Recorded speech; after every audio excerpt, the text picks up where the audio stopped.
The father died when the main character and his sister were still small. The mother then told her son to become a shaman, because he has potential, and the spirits will protect him. If he does not choose this path, he will get into big trouble. She forced him to study the religious aspects of shamanism, poetry, as well as magic and even strange things unknown to him before. But then he already knew what he wanted from life, or all these teachings did not interest him at all. Therefore, he devoted all his time to scientific research and 10 years later became a part of society. But in the end, it so happened that he died. This tragedy happened after he fell into the wheels of a car. Naturally, this is quite difficult to believe, but his mother was right, and trouble still overtook him. But this was not the most surprising thing that could happen then. After all, his rebirth was unique to this situation. After a while, it became clear that life was not alone at all. In addition to all this, it turns out that everything that his mother said turned out to be really true. It was after death that he realized this. In turn, I realized that some things can only be learned through personal experience, because now he is also doing what he wanted to do. The guy hit the page of one of the books quite hard and shouted that the lesson was starting. Today they would continue to create a magic circle. So it turns out that the guy works as a teacher at a magic academy, and a series of events brought him here. A fairly large number of people had gathered near the platform where Roger was heading, waiting to board the train. The conductor checked the passengers' tickets and wished him well, even after that. It was the guy's turn and the man greeted him and then asked to see his ticket. He did this, and after the procedure was completed, he was thanked and wished a good trip. After that, he immediately followed to the train where there was a boarding point. There was a search for the compartment in which he would travel, and it was the 403rd place, namely the 4th carriage and the 3rd compartment. After a very short period of time, he finally found the very place to which he was heading. Roger opened the door, and saw a man already in the passenger seat opposite him. The old man also raised his head when he heard someone come in and greet the guy. In response to this, he also did the same, only bowed his head in front of his interlocutor. After some time and after a short wait for transport, he finally set off and headed towards the designated path. Now only the wheels on which he was riding were knocking on the iron rails and cutting off their own path.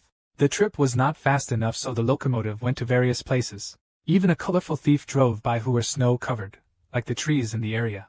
The main character continued to ride with his compartment neighbor, and both of them were involved in readings. After a while, the guy got distracted and turned his attention forward to what that same person was doing. He in turn read the newspaper intently. Then the hero saw the pictures and realized that the Civil War and the Kingdom of Utah had finally ended. By the way, we can say that the princess is Faction 1. Roger smiled when he saw this and said that it had finally come to an end. The interlocutor turned his gaze to him, and it was clear that these words somehow reflected strangely on him. But then the old man's face changed and smiling a little. He said that it was so, in turn, he was also wondering when all this would stop. The guy noticed that just recently the prince's faction was recruiting soldiers, so it's good enough that the war didn't last long after all. He further apologized and said that he forgot to introduce himself, so he noticed that his name was Roger Chalili.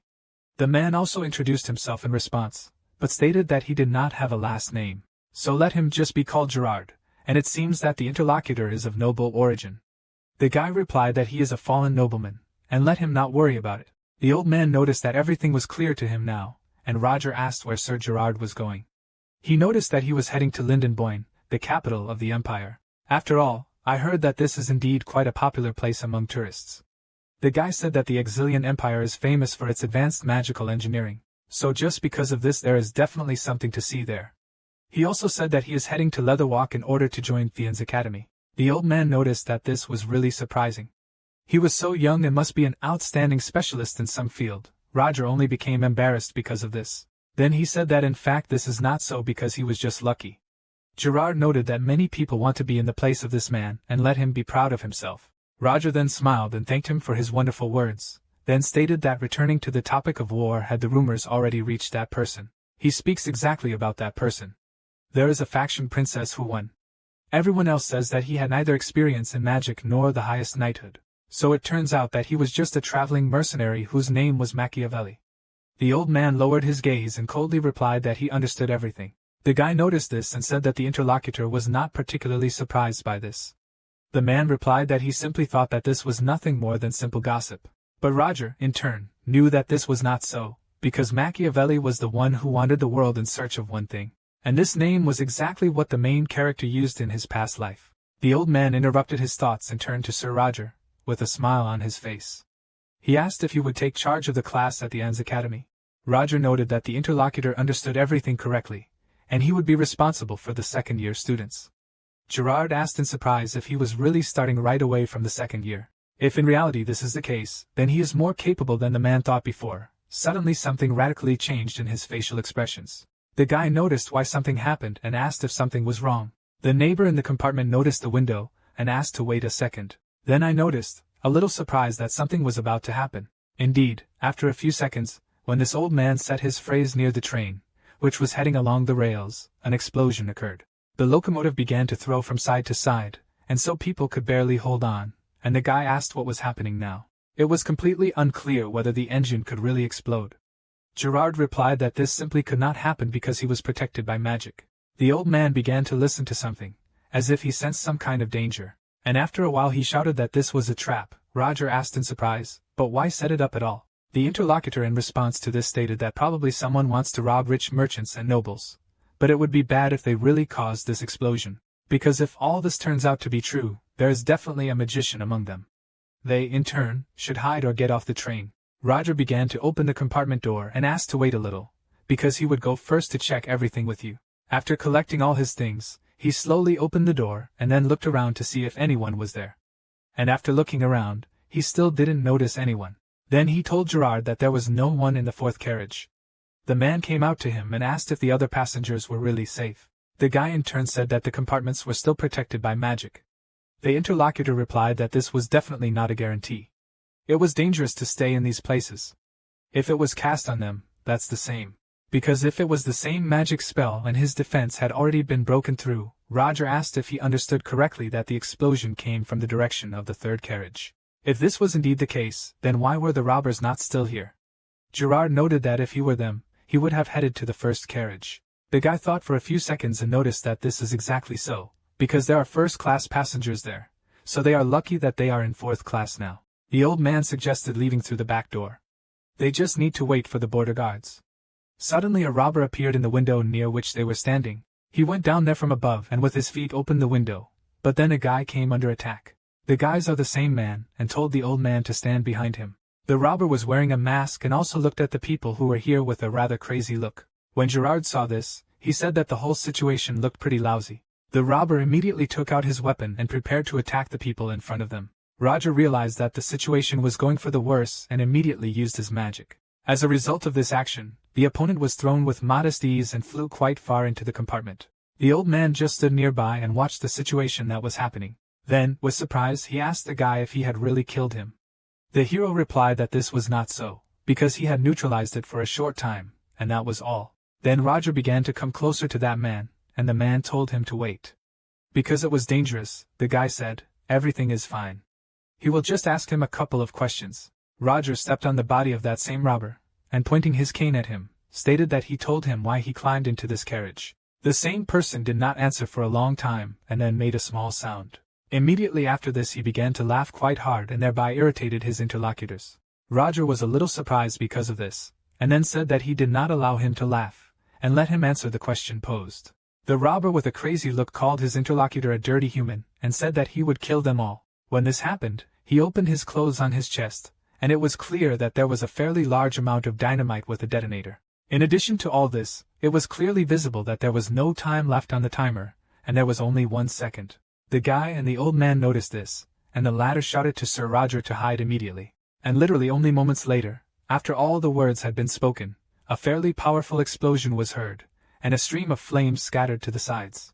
After the first explosion, the locomotive remained on the slope of one of the mountains, and now the explosion was even more powerful. Soon the smoke that rose as well as the fire began to gradually subside. Gerard remained alive, and now he sat with his head covered and bathed below. She mentally realized that everything was fine with him, and immediately turned to Sir Roger and asked if he was okay. But when this man raised his head up, he would have been discouraged by what he saw in front of him. And all this is due to the fact that there was no diary in front, and only the right side of the car, near which there were people, was destroyed. The man gradually began to approach the very hole that had formed in order to take a look. Then he began to call his neighbor in the compartment, and expected that he might answer him. At the same time, I touched my cheek and felt something strange there. It was clear that part of his face began to peel off and he realized that everything was bad. So he gradually began to connect it due to the fact that the disguise had already failed. Of course, Jara didn't like this situation at all, and he said that this suit was made to order after all. A few moments later, this man completely removed his mask, and from under it appeared the face of a completely different person. Then he turned his attention forward and asked himself why he was constantly noticed in some very. It turns out that there is no specific reason why the hero chose the name Machiavelli. He simply took the name of a famous person from his past life. He in turn needed to completely change his personality, so as not to get into various troubles while he traveled around the world. So it was this image that was supposed to help him. It was a difficult day, and he attracted unwanted attention when he should keep his identity a secret. Fortunately, the princess and her soldiers were overcome with triumph, and he managed to hide as they lowered their defenses and caught the train to Linderbrunn. But the hero exhaled sadly and did not understand why all this was so serious. At the same time, it was completely incomprehensible why something like this always happened to him. Machiavelli, after his thoughts, immediately threw away this very mask that he had been holding in his hands all this time. Then he looked ahead and mentally wished Roger to rest in peace. It turns out that in broad daylight these people launched such an ambush. The guy turned his attention to the side and thought that he did not even expect that that same person would detonate a bomb, because ordinary robbers would not have pulled off such a thing. It turns out that only a crazy person intent on killing everyone could do something like this, and perhaps their target was not the passengers, but the train itself. The hero heard something behind him. It turned out that it was one of the train employees who asked if the man was okay. Machiavelli looked at him and the man asked what happened here. In response to this, the guy said that the train was recently attacked by armed robbers. In turn, it seems that they are heading to the first carriage. By the way, it's probably better for them not to get involved in this. The man turned around and said that he needed to evacuate the passengers through the last car. Then he turned around and said that this man should also evacuate. But the guy suddenly ran up to him and grabbed him by the throat, throwing him to the ground. The old man with the squad asked what this sir was doing towards him. Their Machiavelli changed to a colder one, and he asked if the man really thought that his pathetic performance would convince him. After all, it turns out that robbers don't attack any passing train out of the blue, not even to mention the protective spell that coincides in itself. As a result, from this situation we can conclude that this is a difficult trick that cannot be performed without the help of a person who knows the mechanism. The county worker was amazed at how insightful this man was and looked at him in surprise. Realizing that the situation was getting out of control right now, his face immediately changed. And in order to resolve this situation, he immediately took out a blade that was hidden in his right hand. Naturally, Machiavelli noticed all this. Therefore, he grabbed that very weapon with his hand and shouted that he should not even think about it, old man. It turns out pretty quickly. But who is he anyway? In addition to all this, it was quite interesting why he was here. The guy picked him up and threatening him with a weapon said that if he remains silent then fine. Even if he ends up stomping and dying, literally after a few steps, the hero felt that this was strange and shook his head. He stopped and felt something strange in a sound, and thought that it was quite familiar. So could he really understand everything correctly? The guy pushed the train worker forward and he himself moved away to defend himself. When all this happened, the body of that same old man was pierced through by several dozen bullets. Machiavelli, in turn, managed to hide and wondered when he managed to give the signal, because he was watching him. If the signal was raised, this was the only option left. After all, in this case, it turns out that all this was planned in advance. While the hero was thinking about it, the entrance door to this car was broken by his foot. Several robbers entered there, armed with automatic weapons, and one of them asked in surprise what it was if a survivor had really appeared here. At the same time, it was unclear whether he really dodged the fire. The hero rose to his feet and said that they did not even dream of killing him. But his opponents pointed their weapons at him, and the chief ordered to finish him off right away. Machiavelli continued to stand in the same place and carefully watched their movements. Each of the robbers present immediately pulled the trigger, but nothing happened as a result. Just because of this they immediately began to check their machine guns, and one asked why he couldn't fire, and another person behind him asked how the machine gun didn't work. The main one turned his attention forward and asked what it was, because this guy was doing something. The hero in turn used his power of magic and cast some kind of spell. Opponents said that it turns out that he is a magician, and also with the help of his powers, knocked out the weapon. At that moment, the guy immediately turned his attention to the side to see, felt something strange, and there, out of nowhere, some kind of force appeared that was similar to the wind and was heading towards him. The magic that Machiavelli worked in his hand a few moments later was destroyed. He looked at his hand in surprise after what happened, and wondered if it was a suppressor. On the other hand, a man came out from the carriage and noticed that he did not even expect that there would be a magician on this train. The hero was squeezed on both sides. The man who spoke to him ordered him to surrender and not to twitch, because in this case he would be granted a quick death. The guy paid attention to the very person who communicated with him, and realized that he felt that he was an unusual magician. In addition to all this, there is a high probability that perhaps he is even 4th rank, like the guy, but he is unfamiliar with this person's face. 10 minutes have passed since that strong explosion, and it will take a lot of time to leave the erect mountains. Machiavelli realized that he too could not just stand there and wait for reinforcements to arrive, so there was only one thing left. He immediately jumped into the gap. The enemy magician asked if he had really jumped and also told his subordinate to check, who naturally agreed to this. Then he looked out of that huge hole, and when he turned his attention there, he declared that he saw nothing. Therefore I think that most likely this man really jumped off the train. There was a high probability that they scared him. And he left. Only he did not have time to finish this phrase before he was killed. The man realized what had happened and shouted that the same man was on the roof. The robbers asked. But how did this happen? Did he use flight magic? In addition to all this, is it possible to do this while the train is moving? The wizard shouted for them to cover their mouths and find him immediately. He, in turn, is a magician, and they cannot use all their strength against him, so let a few people still remain here. Everyone else in turn should head to the first carriage, and then several people started shooting at the roof. Indeed, the hero ended up there. And when he realized that they had started shooting at him, he began to run away from there as quickly as possible. Of course, people heard a man running on the roof, and the main thing was that he was heading towards the tail of the train, so they should run after him. In order to move to the next carriage, they had to open the door, and one of them did it. Literally at the same moment a rather powerful explosion occurred, which struck several people nearby. The robber asked if it was really a trap, and his interlocutor, who was dumbfounded, asked how that Max made it so quickly in general. The chief among them was also quite discouraged and thought that the one they were fighting was different from the magicians he had encountered. Right now, the efficiency and result of his work are on a completely different level. One can even say that he looks more like a hunter than a magician. Moreover, even this is an incorrect judgment because he may have been a mercenary. The robbers heard some strange sounds from the side. The leader in turn also heard them and was very surprised because he understood what was happening. Then he began to run forward and told everyone that this was bad, because that same person was separating the cars in order to escape. At that very second he began to wonder how he could not have guessed this before. It turns out that the enemy in turn had no intention of fighting them. The robbers paid attention to the doors and noticed that they began to move away a little. And after a few moments nothing was visible there at all or just white emptiness. Well, this happened naturally due to the fact that the cars were separated and they had already stopped. The distance between them at that very moment was already quite large. Yeah, the chief among the robbers realized what had happened and it was very bad.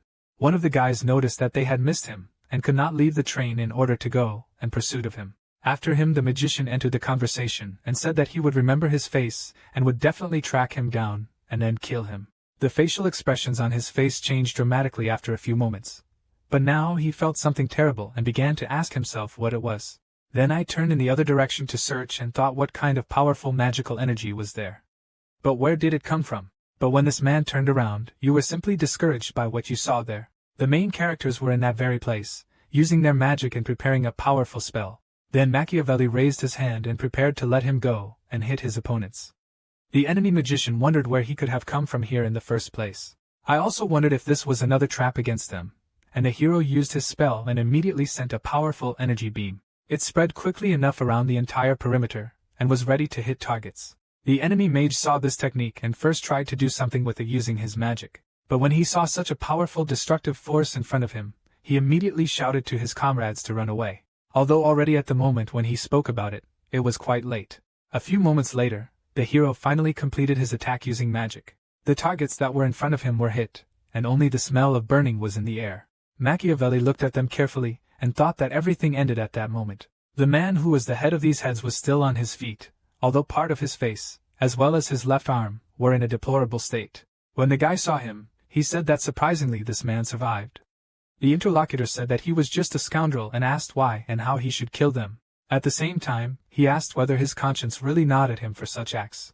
The people he killed were ordinary patriots of this country, and it also turns out that they are fighting only for peace.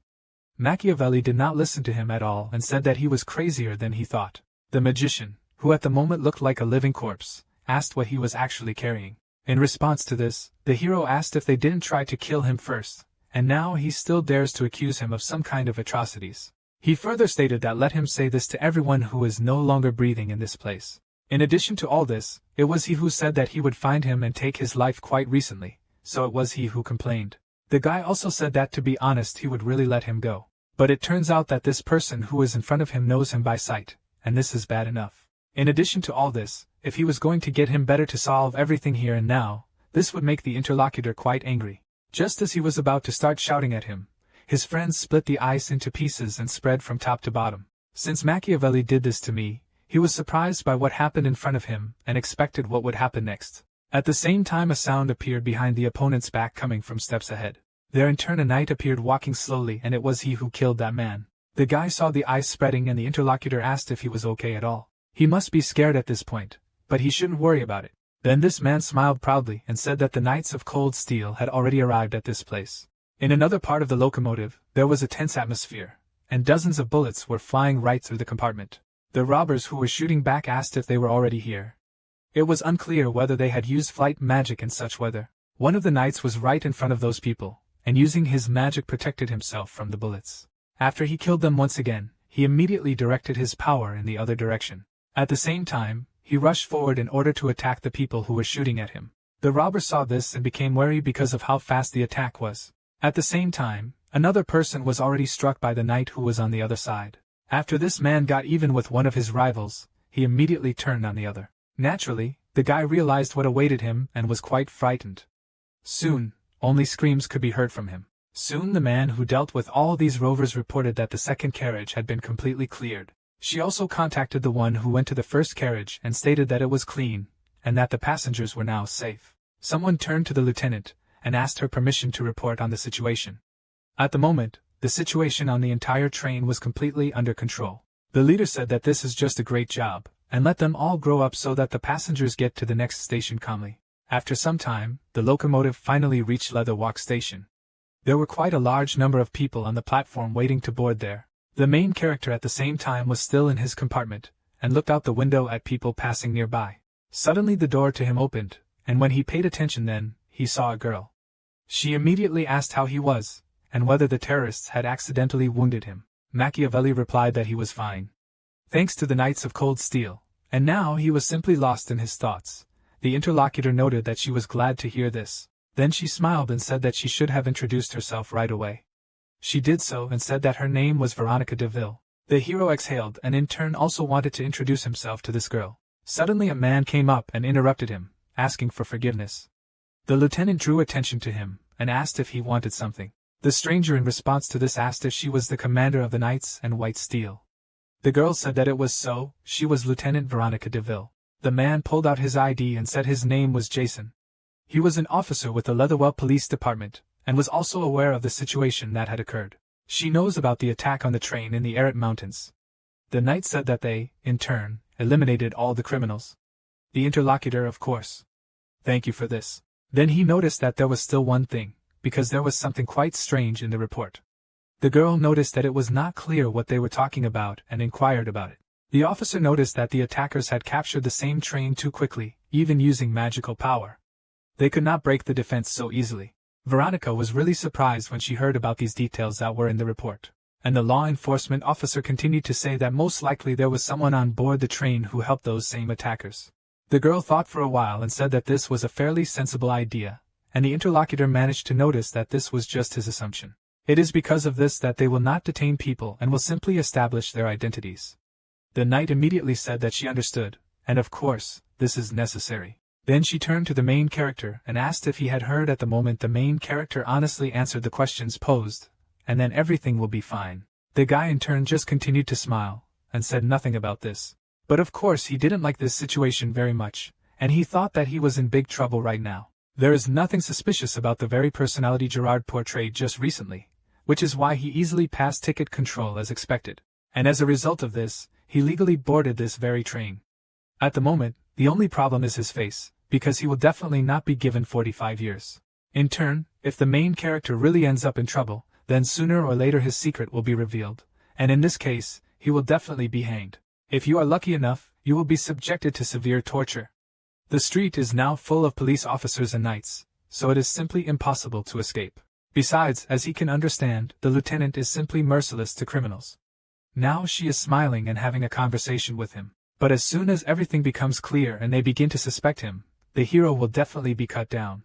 After some time, the law enforcement officer interrupted the guy's thoughts and asked if he was absolutely okay. Of course he apologizes for that, but it took him a while to get the passenger list. He doesn't have to worry about it. Just confirm his identity, and that's it. If he still has his own ticket at the moment, he asks to show it. Machiavelli took it out and immediately handed it to him. The assistant who was standing next to the man said that this was the 403rd place. The officer said that he would look now, and Roger Chalili had been here for 25 years. And also Jihad, a man in his 40s, so the police asked where the second passenger was. The heroes responded to this by saying that during the attack he was caught in an explosion. All this happened while they were passing the Ararat Mountains. It was at that time that he fell off the cliff. The law enforcement officer looked at him carefully, and did not say anything. Machiavelli tried to sit calmly, not showing any emotions in order not to get caught. Soon Jason asked him to stay put and not move anywhere, but the night came closer and said that he could not be a suspect. The man asked what she meant now, and the girl responded by saying that when they arrived, he was fighting terrorists. And in this case, he asks if a traitor would behave like this. Jason asked if he really fought with them, and this is surprising. Then he thought a little and said, "This is what happened after all," and then he apologizes for it. But at the same time he called him Mr. Roger because he took him for a young man, and not for an old one, of course. The hero was amazed by this. Next, the interlocutor grumbled about the information in the report, and asked if he had really been hired at Theon's academy. Veronica was also interested and asked if this was true. They began to look carefully at Machiavelli, and the guy didn't even know how to answer them. Thinking a little about the current situation, he smiled. Then he slowly rose from his seat and, taking the suitcase in his hands, said that it was all true. Then he put on his hat and said that it was so, because he was the new Professor Roger Chalili. After some time, they were all on the street, and the law enforcement officer asked for forgiveness for the inconvenience caused. The guy said there was no need to apologize, because he was able to get here. All this happened only thanks to them. Jason said that he would take him to the academy. But Machiavelli replied that it was not necessary, because he was not obliged to do this. The interlocutor said that future empires are in the hands of this man, and how can he not carry it out? But the hero thought that this was not so, because it would be better if they left him alone. In order to get out, he said that he had business, so in this case he could no longer detain them. The officer noticed, and immediately insisted, then nothing could be done. The hero turned in the other direction, and with a smile on his face said that then he would go, and his acquaintance with Miss Veronica was short-lived, but he was glad that he met her. The girl immediately smiled when she heard such words and told Sir Roger that it was mutual, and it was also possible that they would meet again. Machiavelli did not answer anything to this, and only turned in the other direction and walked slowly, merging with the crowd. He, in turn, walked forward step by step and felt that he was approaching the long-awaited freedom. After a while I even joyfully thought that I could, and he still did it. At that moment there were small worries, and he mentally apologized to Sir Roger, and thanked him for saving his life. He in turn is glad that of course the quality of the photographs is much to be desired now, because it is difficult to distinguish him from the real Roger from the picture. Now that the problem has actually been solved, he is definitely fine. For now he needs to hide and create a new identity. Suddenly the guy's thoughts were interrupted by an unfamiliar voice, which asked if he was Roger Chalili by chance. The main character immediately turned to this man, and he said that he recognized him, and so I'm talking with the knight. It was an old man who bowed down and introduced himself, stating that his name was Wilfred. He, in turn, worked at Theon's academy. When this man heard about what happened, he immediately came to meet him. Glad that the young professor was not injured after all. Then he asked him to sit in his carriage, and he would take him straight to Theon. The main character naturally did not like all this. At the same time there was nothing left to do except confirm his alibi and agree that he was Roger. Wilfred drove the cart they rode in with a mechanical horse leading the way. Machiavelli in turn sat right inside and was very thoughtful at that moment. Then the guy started. He didn't understand that this whole situation looked very bad. It turns out that the academy ordered to meet someone who is not the most ordinary person. If you take a closer look, this old man has a fairly fit body, and moreover, the heroes did not notice how he ended up nearby. Based on this, perhaps he was a knight. The hero thought that if it so happens that he runs away using a stupid excuse, then it will seem suspicious, and this person will immediately follow him. Therefore, it would probably be better if he postponed his escape, since ever since Gerard was considered dead, he has been nothing more than a ghost in this country. And all this means that if he disappears, then no person will even notice that this happened. Looking up, the guy thought that of course it's good that now he has an ironclad alibi, and as long as she has it, he can live the life of Roger Seeless. After some time the carriage stopped, and the old man told the guy that they had finally arrived. The main character looked around him, and the man noticed that this place was the inn. The scale was truly amazing, so Machiavelli thought what it was. Did everything really belong to the academy? It can be said that her possessions are larger than he imagined. Wilfred said that he would take him to Madame Rector, and also his luggage, he could entrust him. And after a few moments together they headed straight to the main building of this academy. The old man who escorted the guy was waiting in a fairly large hall, but the hero entered the door. When he did this, he immediately introduced himself and stated that his name was Roger Selassie, and it turns out that he had arrived here on behalf of the rector. The room in which he was located was quite large, and at the end of it there was a small table on which the rector sat. She listened carefully to what the man said and smiled a little slightly. Then she raised her head and said that she had been waiting for Sir Roger all this time, introducing herself and stating that her name was Elizabeth Willow, and she was the rector of Theon Academy. Although the room was large, it was easily illuminated by the windows. The woman asked if he was okay. He had heard about the terrorist attack. The hero replied that everything was fine. The knightly order came to the rescue in time. Director smiled joyfully after this, and said that she was happy to hear all this. Because if this person had suffered, it would have affected them too. Machiavelli was a little surprised and thought how she could talk so openly about the possible consequences for them of being inactive. Indeed, one can say that he simply cannot wrap his head around it, but he is more disturbed by the strange feeling that arose immediately as soon as he entered here. Naturally there is a high probability that he imagined it. But I wonder if Madame Rector met Roger before, and whether she had accidentally picked him up now. The woman herself gave the answer to this and said that they had met in person, and he was so tall and handsome. Based on this, the hero can say that, apparently no, he thanked her for the compliment, even if she was giving it out of politeness. The rector replied that he was saying that, after all, she, in turn, is sure that it will become popular among students. Then she held out the document and asked to take it. She would repeat all this information again. This is what he received shortly before. The salary is indicated there, and also that the employment contract is for 2 years, as well as food and accommodation at the expense of the academy. The hero noticed what was written there and thought it was a contract, and it doesn't matter much if he runs away soon anyway. But there are 30 imperial coins a month, and if we translate, then this is 30 million dinars in state currency.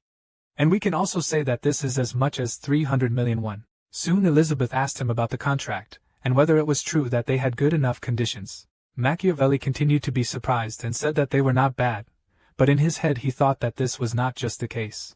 Because it turns out it's just crazy what a jackpot. Although you should be calm, because probably with such a salary, Theon's professors have a lot of responsibilities. The main character wondered if he would be able to hide his lack of knowledge of teaching at Theon Academy for the sake of every first one being a genius. But in any case, his work here has already been decided for a long time, so it would be quite suspicious if he abruptly abandoned it. Therefore, at the moment there is absolutely no choice but to agree, lie, bluff, and read the mood of the interlocutor. This is what he is very good at. So she said that he was satisfied with everything, and he was ready to sign the contract. Besides, he had experience and knowledge of his present and past life, and he was quite confident that he could play the role. The director extended her hand and said that it was wonderful, and so she would be glad to work with Professor Roger. The guy answered Mrs. Willow that it was mutual. I also thought that he only needed 2 years to survive this time, and he would be free after a while. Night fell. Machiavelli sat on the sofa and thought that he had 3 weeks before the start of the semester. In principle, this time should be enough to prepare well. Of course, he did not think that he would be given the whole house in which he is now. Then he exhaled heavily and said to himself, which means that this time he will be a professor at the academy. After a few moments, memories of the past, and how he came to this world 27 years ago began to flood into his head. It so happens that then he was reborn and retained all his memories, but lost his other abilities. He could not rely on his parents, and only on himself. So he had a lot of hardships, but he never thought that he would become a professor. The hero thought that technically he got a fictitious job, but to put it more precisely, it was taught to him without his own desire. Although if you think like that, then he just needed a new personality, and the situation with Roger played into his hands. He is a man whose noble family comes from the small kingdom of Quoden, the only child in the family whose parents had passed away. The style of the letters that Machiavelli found is quite formal, which means he has no relatives. Because of this no one should reveal the guy's identity. It's impossible to find a better disguise than the one he now has. The guy needs to sort out the lectures and find information about the academy, so he got up from his seat. At that very second he decided that the first thing he would do was explore the area.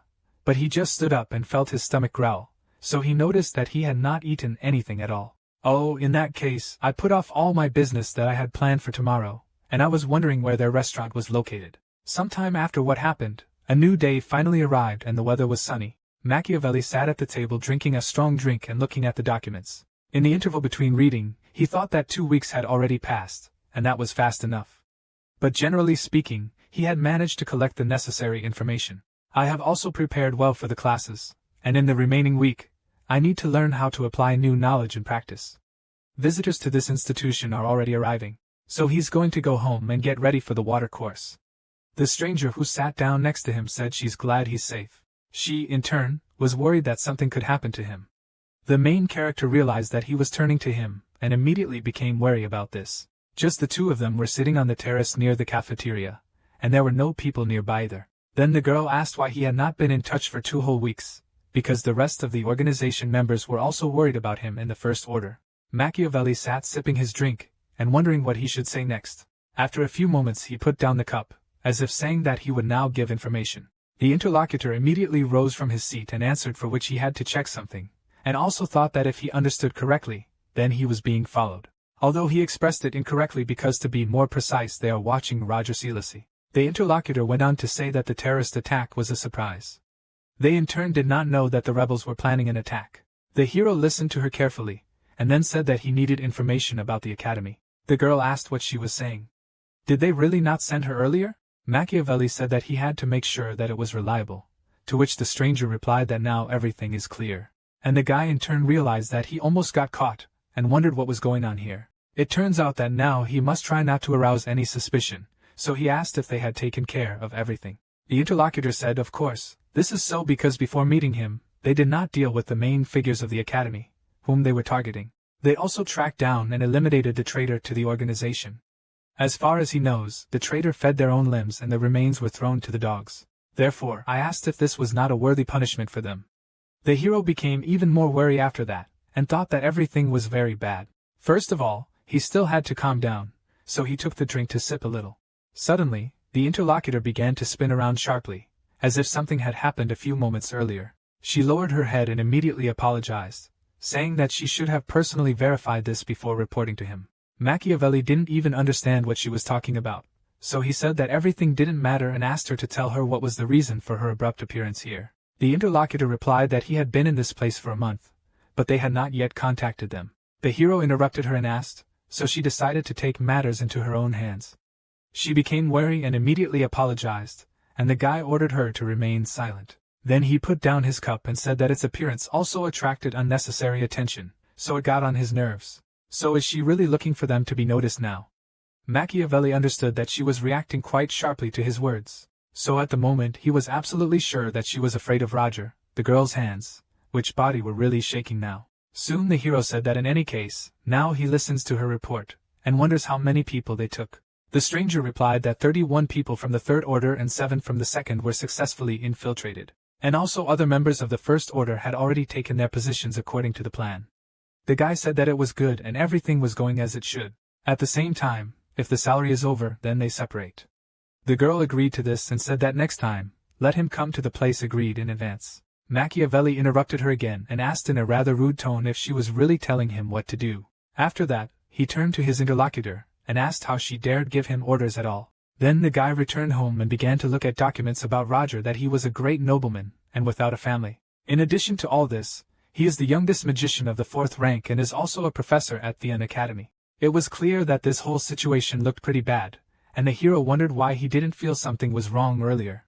Before this, Roger's personality seemed simply ideal to him, because it was specially created so as not to arouse suspicion. Otherwise, he simply could not have infiltrated this academy. The letters that Machiavelli found were most likely encrypted by someone.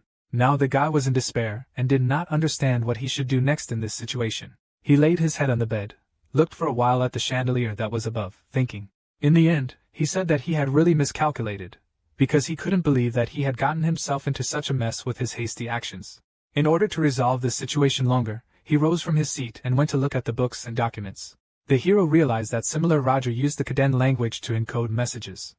The construction of sentences immediately seemed strange to him. But he in turn did not think that this was the case. He is the first in the city, and whose task is to infiltrate the academy and win everyone's trust, but then periodically take into account progress.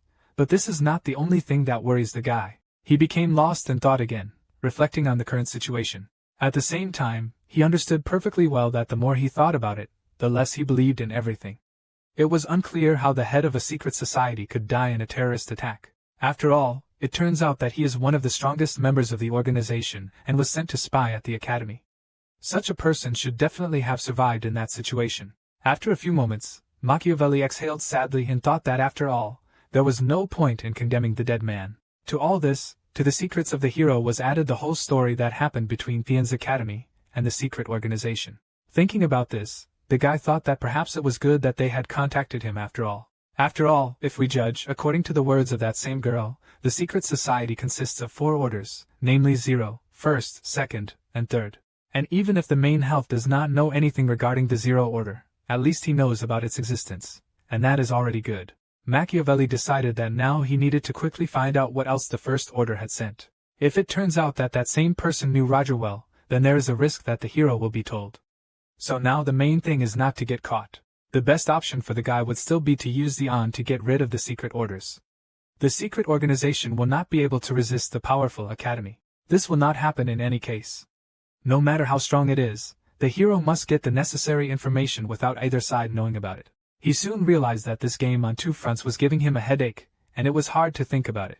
Now Machiavelli seemed to have 2 rather difficult years ahead of him here. After some time the next day arrived, and at the same time the semester was supposed to begin. Quite a lot of students appeared in the corridors of the academy, and because of this it was too noisy. Some students took their seats in the lecture hall and waited for the teacher for the next class. One guy from these people asked the guys if they had already heard the latest news. After all, it turns out that the subject of the theory of spells, as well as the visual representation of elements, will be introduced by a new professor. He was asked how this is new for the 2nd year. If so, it looks like he knows his stuff. The man said that they had no other choice since the former professor suddenly quit. Although what else could he do? When the student disgraced him in front of everyone, showing that she was more capable than him, the girl approached the other, and noticed to Flora that it seemed they were talking about her. The girl with blue hair in turn asked what she had done, because she simply showed the professor that his magical techniques left much to be desired.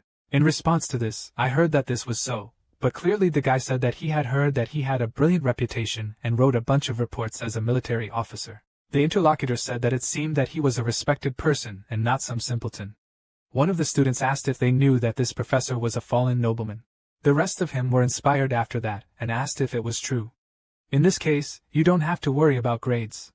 Flora thought that they had made a smart conclusion. While the lecture hall was quite noisy, the front door opened and the main character began to enter. He slowly walked up the steps that led straight to the podium where he was to speak. When Machiavelli approached his workplace in order to attract attention, he slammed his hand on the table. Naturally the students took notice of him, and he announced that he was their new professor, and his name was Roger Salici. He was pleased to meet you. After he said this phrase, you immediately noticed how the students behaved. They in turn sat very calmly and did not say a word, trying to listen to the teacher. The guy went on to say that they don't have a schedule as such yet, which is why he will make a few reassurances before they start the main course. It turns out that he will go to the city of their spell, but the structure of the lesson will be unusual for them. They will study not only theory, but also develop practical skills. It also turns out that classes will not be held exclusively for second-year students, and first-year students will also have the opportunity to attend them. Panic immediately began in the hall, and people began to whisper among themselves. Machiavelli heard this and told them to be quieter. He understands that they are not happy with such a situation. Even so, and I was very worried because the workload would be the same. A student raised his hand and asked if it was possible to know the reason why they decided to combine the courses. He was a girl who looked at the new teacher in surprise. The hero drew attention to her, and realized that he had already seen her somewhere. Therefore, in response to this, he said that he considers it his duty as a teacher to allow everyone to gain something useful from classes, regardless of their level of preparation. Also, in any case, they should not expect standard lessons from him. The girl said that she still did not understand and asked to explain a little more. But the professor said that it would be quite boring. But if he revealed all the cards at once, if he interested them, then they would see each other at the next lesson. There's one last thing he would like to point out: if any of them think they can earn good grades without stressing, because the new professor doesn't. He isn't in a hurry to disappoint them because of such thoughts. At the same time, he thought, just don't let them come to his classes and it will be bad. As a result, he thought that even though he had prepared quite well, it would still be easier for him to teach as few students as possible. While the pride of second-year students in turn will be hurt if they allow themselves to attend classes on the same basis as first-year students. Besides all this, who would want to learn from him if it was difficult? So he told the students that that was all for now and asked if there were any questions. One of the students thought that this man was oppressive with his energy, and that working as an officer probably affected him that way. Another girl thought that he was rumored to be the youngest rank from age, but was it true? They had so many questions. She in turn understood perfectly well that she could not muster up the courage to ask even one question, and Flora became interested in this man. A few moments later, Machiavelli announced that if there were still no questions, then he declared the start of the semester open. Soon the hero left the lecture hall when their lesson was over. Walking along the corridors of the academy, I thought that the students had no questions at all. He, in turn, thought that they would not want to clarify anything or find out about him. Well, despite all this, it's even better for him, although one can say that the answers prepared in advance were never needed. Then, after a few meters, Machiavelli wondered if he should wait, if they had deliberately remained silent. Now I guess if that was the case then he should have been more friendly. So maybe he hurt their pride. Soon after the professor thought about this, he raised his head up and noticed something. Several students who actually had classes for him stood near the wall with downcast gazes.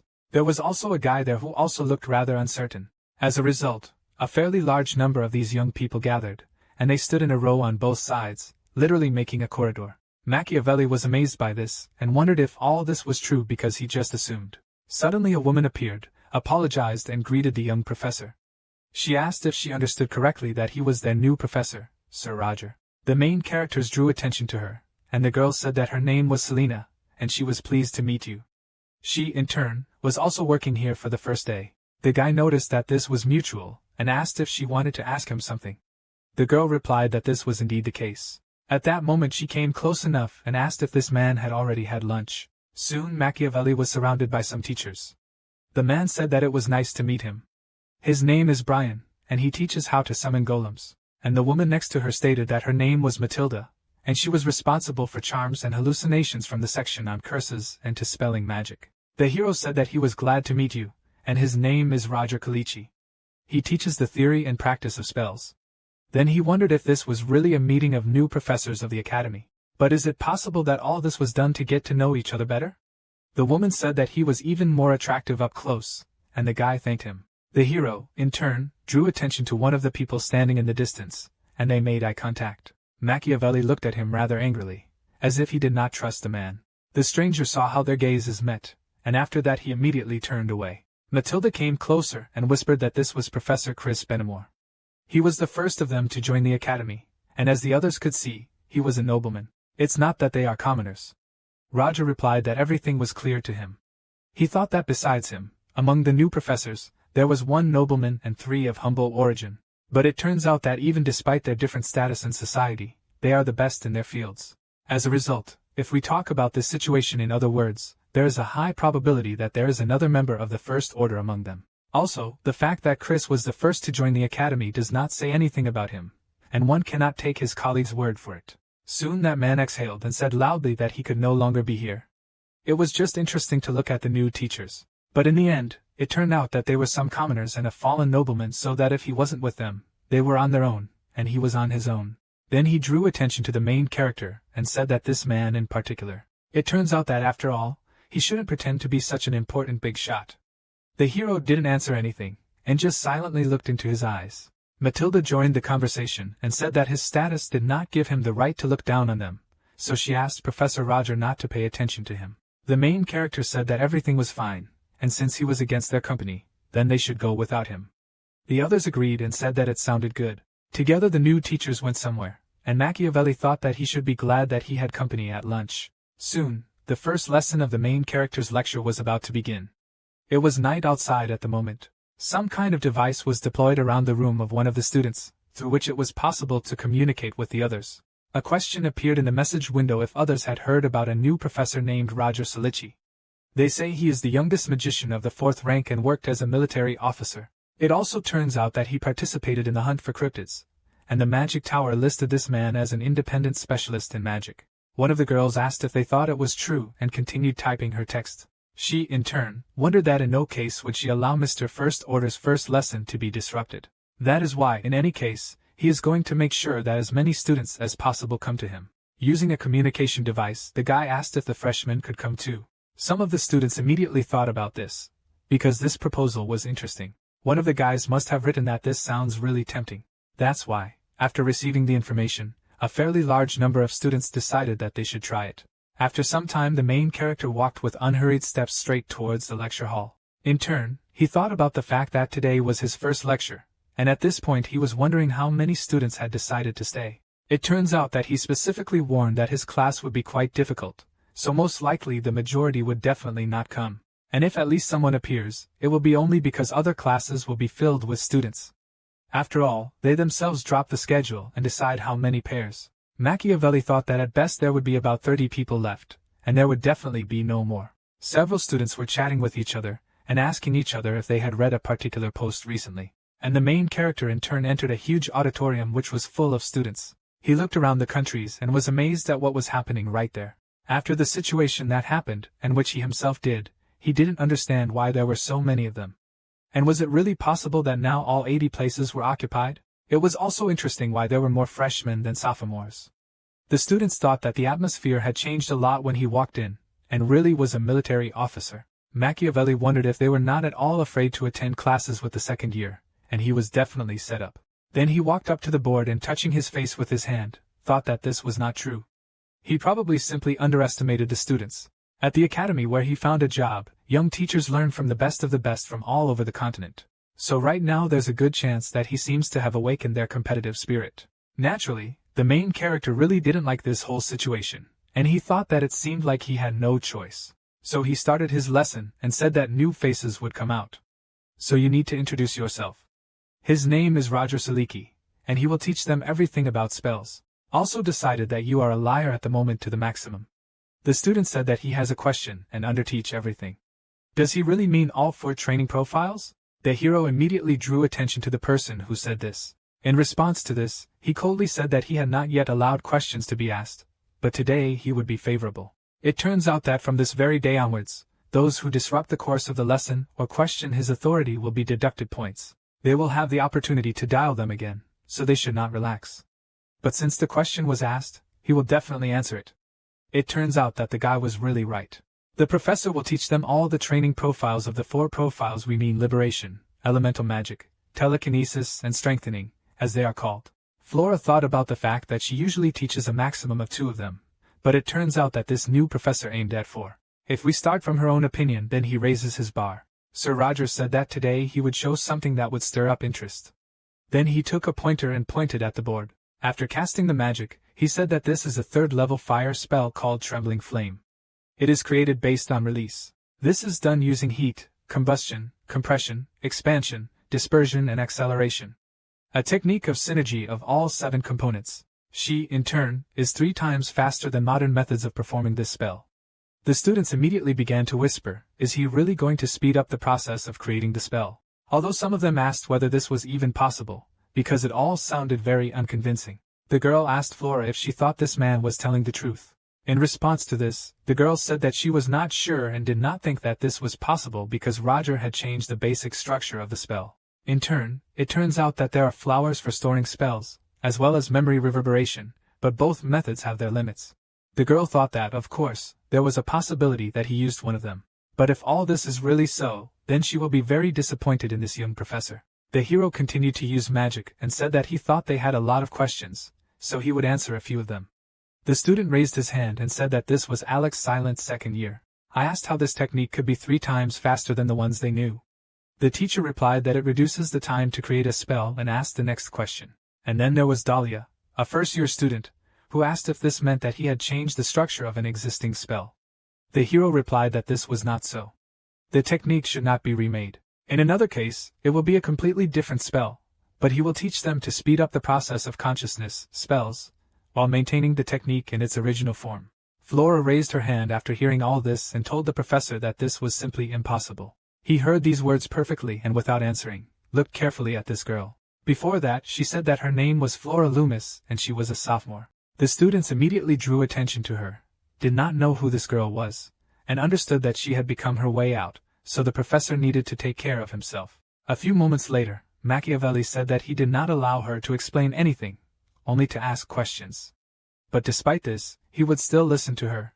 Then why is she sure that this is impossible? The girl said that in order to speed up the process of creating a spell, using familiar techniques you need to constantly train. And to be a master in this matter, does he want to say that he is capable of something that is beyond the control of even a genius? Because of this personal thing, she definitely does not believe him. The professor stood looking thoughtful, and then stated that if he said that a genius could learn it but just didn't try, the student asked what he meant. Sir Roger said that magic stagnated because it was focused on history and custom, while at the same time science was constantly progressing. This is the only reason why it threatens to overtake magic. The professor is not trying to say that science is a degree higher. He just means that magic has room to grow, so he can say that this girl's statement is wrong. If no one tried to improve her, then he will be the first person. Flora was surprised, and at the same time asked if he really thought so. Wondered what the hell was going on. Was he really so proud of himself that he had lost all shame? The main character stated that it is difficult to explain in words alone, so he asks to be allowed to demonstrate. Then he noted that if he remembers correctly, her name is Flora. Does she know how long it takes on average to create a trembling flame? The student said that it depends on the abilities of the magician. Perhaps it has crossed the 3rd rank. He will do it in 10 seconds, and a magician of a higher rank can do it in 5. Roger said that this is true, but he believes that it is not necessary to rely on rank. For example, he wants to take them to a student. The interlocutor noted that in this case, it would take at least 5 seconds and proudly said that she could do it faster. The professor immediately looked at her and said that her confidence was impressive, and then asked if she could go to the board and set an example for everyone. The student immediately got up from her workplace and agreed to his proposal. She slowly approached the board and using a pointer began to cast a spell. That same magical flame quickly began to appear in front of her, and soon the spell she wanted to do was already completely completed. The rest of the students who were sitting in their seats said that it was quick enough, of course.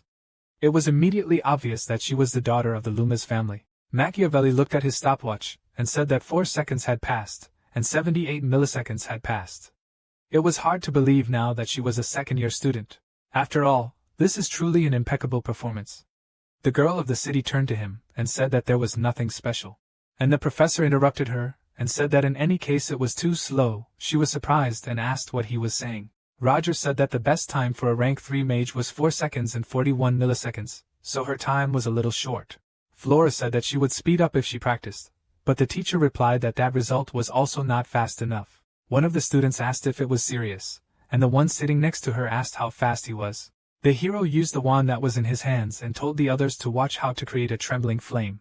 He immediately raised his hand and began to use his magic. The girl in turn did not understand at all what he was doing, because this was a completely different technique. But after that, literally a few moments passed, and the technique she created for this was exactly repeated. The moment Flora saw this, she was actually dumbfounded. Also, the other students closely watched his movements, and were surprised by the picture that was in front of them. Someone even got up from their seat and asked what it was all about, because the spell that the professor did took 1 second, and perhaps even less. Flora continued to be surprised and thought that this was not a friendly flame technique because it had completely changed her structure. After a few moments the professor asked if everyone had seen it. He in turn would repeat the spell for those who had not noticed it. After that, he again directed his hand forward and began to use magic. So a moment after this happened, that very friendly flame spell happened. The student who was very close was dumbfounded again. Of course, this was accurate, like the rest of those present here. Sir Roger said that now they have changed their minds. Then he noticed the stopwatch in his hands and said that it took him 0.24 seconds to create and this in turn is much faster than the official record, and the spell may seem strange, because for the first time he used a different technique. But even despite this, nevertheless, it remained the same. In other words, he used one technique to create another. The students asked each other how he created one technique to use another. It was not clear what this meant. The professor said that they changed the initial data and come to an already known result. In this case, it turns out that a kind of program is being created, as if the body were not equipment. But the very accumulation of magical power by the data of the program called technology would activate the software, that is, magic. It is this entire process that the main character calls source code. Flora received this information with surprise and thought what the source code was because she had never heard of such magic. But who is this person even then? The young professor turned to the student and asked if he had cleared up her doubts right now. Of course, she did not want to admit it, but she said that it was so. Sir Roger that she interrupted the course of classes without his permission, and all because she was rather biased towards his words. Therefore, wondering if she agrees with him now, the girl looked down and said that she agreed. The teacher continued his speech, saying that she acted unjustifiably rude towards him. Therefore, he can tell student Flora Lumos that as punishment for this she will have -10 points. The students began to whisper how this could have happened, because it was unclear how she could have been fine at all. The girls in turn also didn't like it very much, and we had an argument about it. But she couldn't do anything in this situation, so she immediately turned around and started walking towards her workplace. But the guy stopped her and said that, however, she showed the perfect technique of creating and reflecting flames. In that case, he will return 10 points to her. All this is because he really respects diligent students and Flora is really great. She, in turn, held her fist quite tightly and barely squeezed out a word of gratitude for it. The students started whispering again. What happens is that the penalty points were cancelled, and they are happy for that. The girl returned to her place, but her friend asked her how she was. The interlocutor sat down and said that everything was fine, and she thanked Shirley for her concern. The neighbor smiled and said that it was good, but at the same time she thought that she let this situation go so quickly, and how else after all this is Flora. So the girl was no longer worried about her, because she thought that the situation had been left out. But the student herself did not completely let go of this situation and thought about it for a long time. Sir Roger took off his outerwear and said that this was just an introduction, and now the lesson will begin. He in turn will choose students who will listen to him carefully and teach them the source code, so let them work hard enough. The students saw this look on themselves, and some of them immediately became wary. After some time, the class continued, and the professor told his students the information that he had to convey to them. One of the guys who was sitting on the top row heard those students saying all sorts of stupid things about the professor. So he was afraid that he had come here in vain. But even so, based on what he saw now, he was wrong. And it turns out that now he understood why Thien is the strongest academy. The clock made a characteristic sound, and the teacher said that this was the end of the lesson. He turned to leave and finally stated that the students could be free and let them repeat this material at home. The guy on the top floor thought that he was simply incredible, and the source code he simply could not believe that he had seen something like that. The voice of this man was heard by another from above, and then he asked whether such nonsense seriously impressed them. The guy with glasses drew attention to him, and he said that this only shows how narrow-minded they are. It's just because of the situation that commoners have no place here at all. The interlocutor did not answer him anything and just sat silently. Then I turned my attention around and saw that there was no one nearby. So I was surprised and asked if he was really turning to him and apologizing for this. The man asked if he was making fun of him. The bespectacled boy became wary at that moment, and noticed that this was not so. Under no circumstances would he have grabbed it. The student got angry because of this and asked how he dared to look down on the eldest son of Baron Filio. The boy noticed that he was telling him that he didn't want to. Suddenly, another guy asked who Baron Filio was, and whether this estate was located on the far border of the empire. A descendant of the aristocrat drew attention to him, and asked if Theon really accepted children now. The interlocutor noted that this is better than the stupid sons of baronial families. These words really warmed up the guy quite a lot, and the facial expressions on his face changed. So he took his wand and prepared to use the magic, remarked that they were scoundrels, and how dare they insult a nobleman. As a result, they will immediately answer for their words. The guy paid attention to him and looked closely, and then he said that he should still try to do it. The baron's son asked what he meant. The interlocutor in turn began to go down and said that he said to try, and then they would see what would happen if he attacked right here. As a result, he doubts that the academy will turn a blind eye to this just because of his status. Did he really not even bother to read the rules before joining? Before raising his voice, it's better to let him look around, and there he can see that they even have observers. The aristocrat immediately turned his attention there, and saw several guys looking and whispering to each other. He, of course, did not like this situation, and he told his interlocutor to look around later. Then this man left, and the student with glasses finally exhaled with ease. After that, he turned to the guy who came up to him and thanked him for his help. His name is Adrian. In response to this, the interlocutor also introduced himself and said that his name is Leo. Don't thank him, because he was simply infuriated that he was boasting of his status. Adrian was happy and said that this was such a good guy in front of him, but he got a little angry and asked if he had heard what he said before. He noticed that he was leaving then anyway. The man with glasses noticed that he was leaving with him, and Leo replied that he didn't even know where he was going now. The student asked if he understood correctly that this was a chemistry textbook in his hands, and he was also taking a class on alchemy.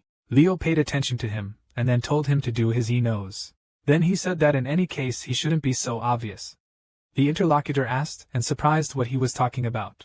The guy noticed that he was talking about the fact that he was a hillbilly, a commoner, and that he could not study magic normally. Adrian asked if it was really so obvious, because he didn't know it. The comrade replied that he still needed to find out how everything was built at the academy, especially the second-year students, among whom there are those who have a strong position in society. Firstly, now we are talking about Flora Loomis, who is a second-year student. The guy asked if he was really talking about the one who spoke in front of the class. He noticed that this one is true, and heard that she is not a gift, so we should not approach her, according to rumors. The previous professor of the theory and practice of spells quit, and all this happened due to the fault of this particular girl. Secondly, you should pay attention to the native of the noble family of the Ecclesian Empire, the third princess, Adriana van Exilian. Such a commoner as they are, it will not be good if they somehow offend a person of royal blood. The bespectacled man noted that it seemed that he understood who he was talking about. Just recently he saw her at a lecture. Leo said that the third student who leads the most famous second-year company, consisting of nobles. We are talking about Jonathan Wolberg. The interlocutor asked if it was really this family, which is one of the three most noble duke families. The guy replied that everything is correct. For them, they are midges, so it is worth staying away from him. And fortunately it seems that he does not visit this subject. By the way, that scoundrel is precisely in their company. But he managed to piss him off. Adrian said that there was nothing to be done, and whether there was anyone else. Leo said that he could not understand whether he was brave or stupid. There were several more students, but he is going to talk about these people along the way. The bespectacled man said that this is great. And if he would like to have lunch together, the guy asked in surprise what he would want. Somewhere at the same time, Machiavelli walked along the corridors of the academy where he taught. On the way, he thought about the situation that happened. It was his first lecture in his life. Thinking about it like that, their reaction was better than he had previously imagined, but he didn't expect it. The time in this world corresponds to about the 19th century on Earth, so even if we take into account the presence of magical powers, science here is not so advanced. After all, in his world at that time, it was the 21st century, and it was better, so he created the source code through a combination of magic and also science. He in turn really didn't think that it was their parasites so much. When his teacher saw this development, he said that it was not bad. The man was short enough, so the hero expected something similar from the students. The process of creating a spell should be fast and precise, but it is complicated, and also still limited to the third-rank Machiavelli.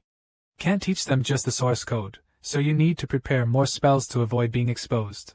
He approached some office, near which there was an inscription, and wondered if this was really his office. Having summoned up a little courage to make sure of this, he pulled the handle and opened the door. When the guy opened it, he saw that the rector of this university was standing right in front of the window, and she also paid attention to him.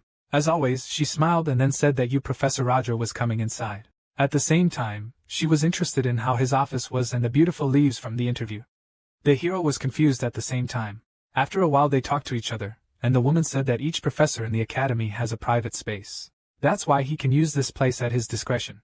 Machiavelli said that he understood everything that brought her here. The rector asked if she really couldn't be here, and the interlocutor replied that he was simply interested in the reason for her visit. After all, to be honest, she confused him with her appearance.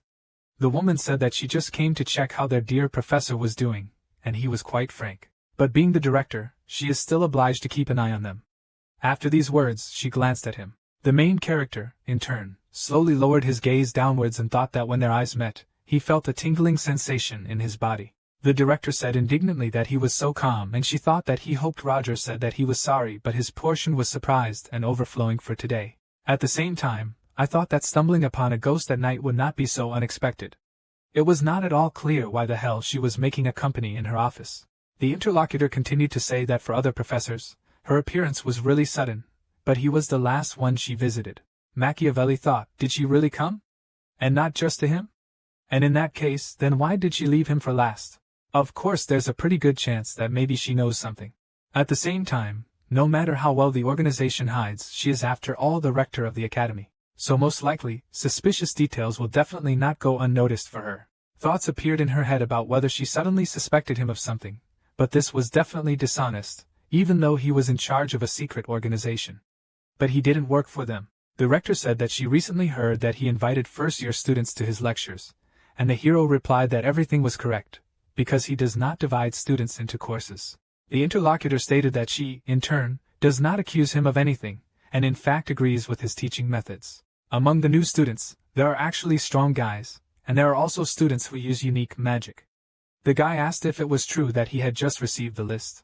The woman said that in any case, the princess attends his classes, so let him try not to get into trouble. She does not ask for special treatment. It just won't be easy to resolve the situation. If something bad happens, she places more hope on Professor Roger. The hero wondered what kind of thing the princess was. The interlocutor also congratulated him on the successful conduct of the first lesson. She would not worry anymore, because the students had a good impression of him. The hero in turn offered her tea. The director smiled sweetly and said that she thanked him and also appreciated his hospitality. She had business ahead of her, and then she wished him successful work and slowly left the office, closing the door behind her. There another professor was waiting for her, who asked how their conversation went. He in turn wondered whether Mr. Roger could still be trusted. Elizabeth replied that to be honest, she didn't even know about it. So it turns out that she usually watches those who cause the most suspicion. But for some reason she can't say this for sure about Professor Roger. Willow is a little surprised and noticed that this was really so. But if Madame Rector got down to business, it means that everything will soon be resolved. The woman smiled when she heard these words and said that she hoped so. She, in turn, could not even think that this man would not even flinch when he saw her. He had already encountered her enchanting gaze several times. Of course, Elizabeth understood that if he really was a fourth-rank magician, he would have succumbed to him. But the fact that the professor did not react at all was strange. In the end, this all means that he held out only thanks to his own willpower. But if this is so, then for her this is a rather interesting man. There is also that terrorist attack on the train. Knowing that some secret group is operating in Theon's academy, she must be attentive to even the most insignificant details. So what if it turns out that the incident was just a ruse, and the stranger took advantage of the reigning chaos in order to take the place of the real Roger? After some thought, she turned her attention to Wilfred and asked what she thought about it. The old man in response to this just smiled and said that he didn't even know. But in any case, he was sure that he was an unusual young man. It is this information that his old gut tells him. The rector said that it never lets him down. She in turn is not at all sure whether she can trust Roger's words, so she's going to watch him a little more. After talking with the woman, the main character continued to sit in his office and moved away from her gaze. He was confused and thought that the devil would rather have such personal meetings, and she was clearly interrogating him. Although if you think about it like that, then none of this matters, because he didn't do anything that she could accuse him of. So he'll just continue to do his own thing without attracting attention. Machiavelli looked carefully at the list of students that was handed to him. He saw a familiar face and decided that if he thought about it, the Lumos family was the most influential noble family. Then I wondered if he would accidentally get into trouble due to recent events. After thinking for a few seconds, he decided what he needed to do exactly. Most likely, Flora should not have taken his words to heart. He even gave extra points. So this was a sign of reconciliation between them, by the way. The rector noted that he got many wonderful students, and this already begins only with the freshmen. After all, it was for this person that the magic tower vouched for, ending with the princess of the Exilian Empire. Finally, he found the man and wondered if the rector was talking about this guy practicing unique magic. Machiavelli immediately thought that he had already seen him somewhere, and this is definitely true. But he decided not to dwell too much on it, because perhaps he would remember a little later, so he continued to scroll through the list of groups as well as students. And when he looked at it completely, he decided that he still needed to be on alert. Judging by Elizabeth's searing gaze, she still didn't trust him at all. Then doubts arose that perhaps he should stick with the secret organization because that unfamiliar girl called him the First Order. She, in turn, must have definitely seen Roger's face when he boarded the train, which all means that the change in appearance was not unexpected for her. Therefore, if the real Roger was an expert in camouflage and infiltration, then he must do this too. Although he began to nod his head and think that this is not so, because he knows how it will all end if he is really caught, and there is no guarantee that the secret organization will protect him. As a result, now the guy must remain a professor and do only everything in his power. Suddenly he heard a strong knock on the door and asked who was there. Then I went out the door to see who would come. There was a man there to greet Mr. Roger and say that he had come to give him this. Machiavelli asked if he understood correctly that this was the round schedule. The interlocutor noted that he had heard everything correctly, and today was his turn. The hero thought that it seems that the contract actually mentioned this, and the one who brought it said that his authority was over, and he would go. The professor thought that there would most likely be nothing complicated in this schedule. After some time, evening had already come, and there were still students in one of the buildings. There some of them practiced driving on training dummies. One of the aristocrats got angry and asked what her interlocutor was saying. Let her repeat it all. And she replied that she really had the right to stay here, because this particular place was intended for public use. In this case, if something doesn't suit her, why not leave her from here? The aristocrat was amazed by this and asked how such an uncouth commoner like her could even dare to be insolent. The girl replied that in Theon's academy, everyone is equal to each other, regardless of status or origin. Did she really not even know about it? The interlocutor smiled slightly and said that they say that so that she and others like her do not feel deprived. The guy behind said that commoners are so stupid. These insects are actually trying to crawl even higher. The girl heard all these ridicule of herself and no longer responded. Then she realized sadly enough that she wouldn't say they wouldn't listen to her. The aristocrat interrupted her thoughts and said, if she understood everything, then let her beg her to forgive her for her behavior. But the interlocutor turned in the other direction. The students began to say that the commoner was leaving Lady Dynama, and it is unclear why she stood her ground so stubbornly. She knew that everything would end like this. The aristocrat got angry and wondered if the baker really decided to ignore her words. Then she squeezed her wand in her hands and told her that she was a mongrel. It was not clear to her whether we were really thinking of leaving her. When the girl said this, she immediately directed her magic in the direction. She began to spread around the area and flew straight towards her interlocutor. The students were amazed by what happened and asked her what she was doing. The girl who was trying to leave turned around because she heard people shouting at her. And when she saw the magic spell that was already next to her, she realized that she would not have time to dodge. Therefore, she immediately began to scream, but after a few moments the magic collided with another, and because of this, it dissipated. The attack was actually unsuccessful as it was struck by another spell. After seeing this, the aristocrat immediately became angry and asked who it was, who was even brave enough to decide to fight her. The guy who was upstairs asked why they weren't doing this, and were they really fighting in a hall intended for training? Although what is happening right now before his eyes and battles cannot be called. The school year in turn has just begun, and they have already managed to run into trouble. What a disrespectful attitude towards the academy this is. The girl who was attacked asked if it was Mr. Roger. The hero began to descend using magic and said that he wanted to limit himself to a warning, but it turns out that it was a one-sided attack. When the aristocrat heard this, she asked what exactly the problem was. After all this was necessary in order to protect the honor of her family. The professor asked what other honor it was, since all students at the academy are equal. Right now it doesn't matter how noble her bloodline is, so he in turn simply cannot turn a blind eye to such actions. Machiavelli turned in the other direction and told her to follow him now. The girl he was talking to became very angry when she heard such an appeal to herself. So she looked at his back and said that he was just an insignificant fallen nobleman, and nothing more. Of course, after a few moments she realized what she said and how it could come back to her, but it was too late. The students who had only recently defended her were now amazed and asked what she was doing. Also the girl who was attacked was struck. For several moments, the main character stood silently, pondering the situation that had just happened. Immediately after that, he turned around and looked at the aristocrat with a cold gaze, while asking what she had just said.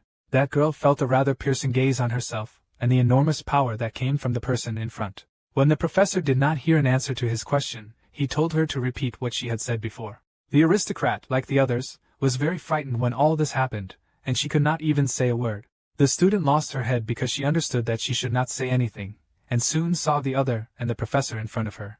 He came close enough and asked if he understood correctly that she called him an insignificant fallen nobleman. One of the students called Professor Selina and said that they were there. The woman quickly ran up there and saw that a conflict was happening. In addition, the main character after coming closer immediately raised his hand, as if it seemed that he wanted to hit her. Everyone was immediately wary about this, but in the end he simply pointed his hand at his student's shoulder. And then he stated that she was completely right when she said this statement to him. Of course, the aristocrat became wary and asked what he was saying. The professor, in response to this, noted that he really is a fallen nobleman, and she correctly noticed, however, they are in the academy, and he manifests himself as a professor. In this case, it turns out that she is questioning his authority. Then he asked if he understood this correctly. The girl did not answer anything, because she understood that she was to blame for the situation. Machiavelli continued to say that however she had just arrived here. In any case, it would probably not be easy for her to get used to the new environment. So, despite everything that happened, they will consider that she was spoken, and he will let her go this time.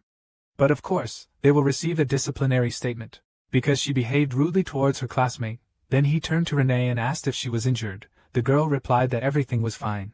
The professor remarked that this was wonderful, but even then he would leave them to Professor Selina. The woman replied that of course he could do this. After the words were spoken, the hero turned in the other direction and walked in an unknown direction, and all the students looked in his direction. Renee wondered if Mr. Roger actually knew his name, and remembered that she went to his classes. But in reality, she is an ordinary commoner who does not stand out among other students. Remembering the situation, she remembered the words of this man who said that everyone in the academy is equal. This situation was truly amazing, but on the other hand, it was quite pleasant. So in reality it turns out that he is not such a bad person as he seemed at first glance. Now she feels that she can trust him and follow his example, so she will learn even better this way. The weather was quite good outside, and the main character went out there to get some air. He came to one of the benches that was in the vicinity, and immediately grabbed his head because he felt a sharp pain. Something strange began to happen in his mind and he heard some sounds, and it really bothered him. After a while, when he could not bear the pain, he immediately reached for his inner pocket. Before he had yet to take the medicine, the situation really only began to worsen, and consciousness was almost lost. Sony continued to hold his head, but he felt that he seemed to feel better.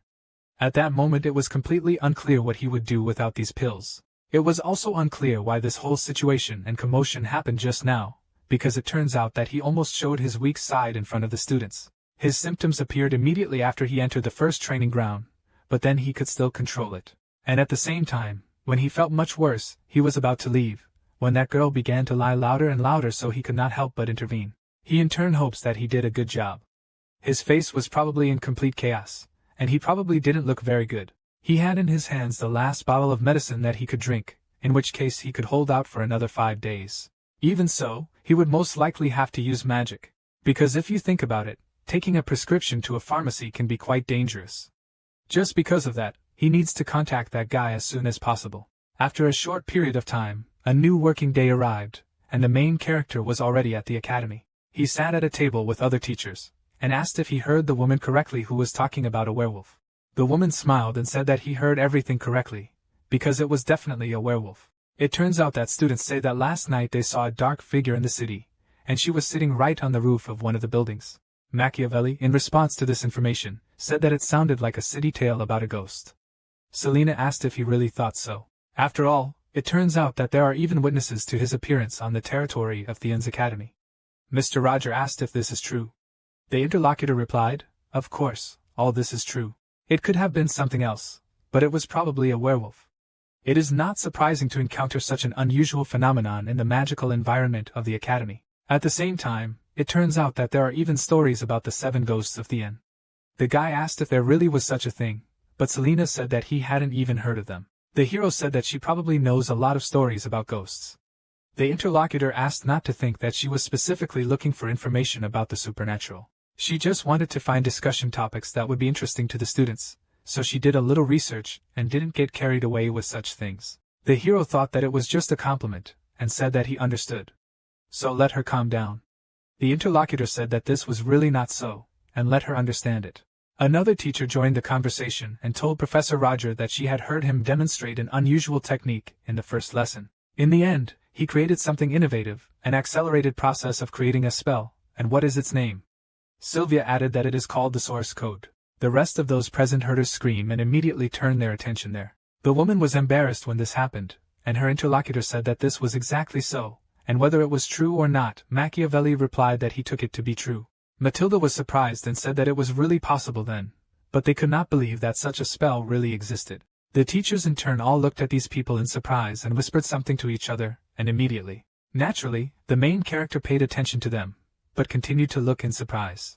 The interlocutor told the guy what he was doing was that everyone wants to know the secret of Professor Roger's magic, and rumors spread quickly. The hero asked if they really wanted to know his secret, and immediately drew attention to the rest of the people.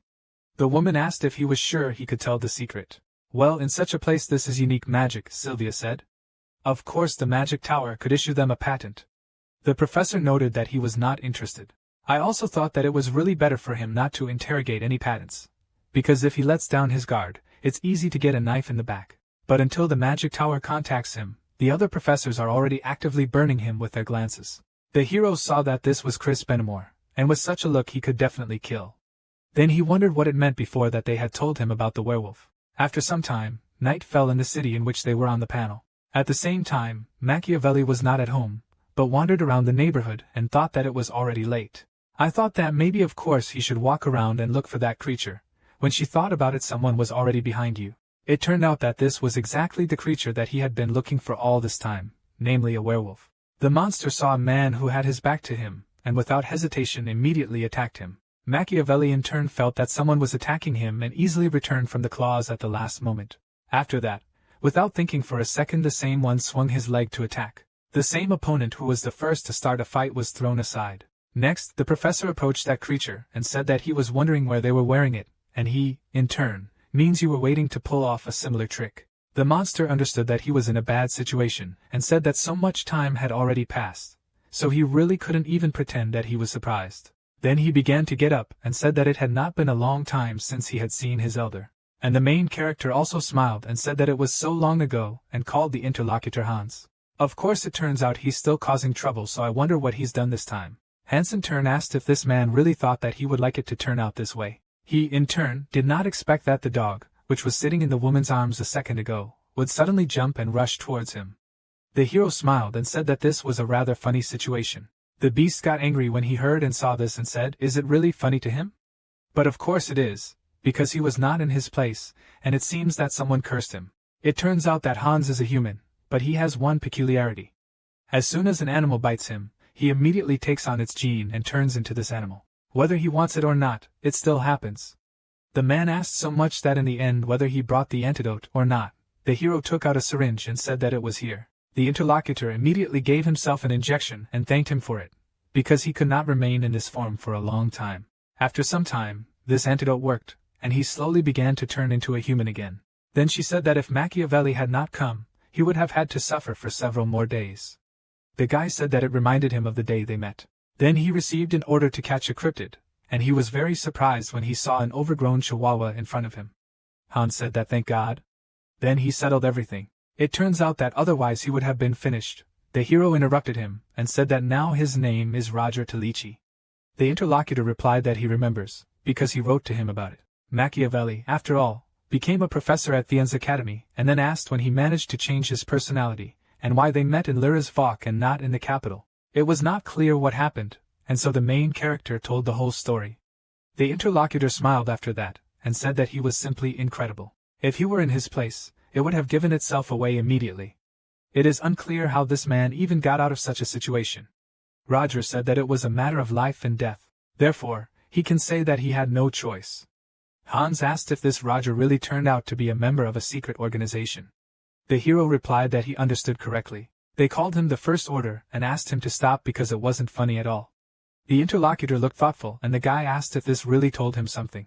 The comrade in response to this said that he had definitely heard about him.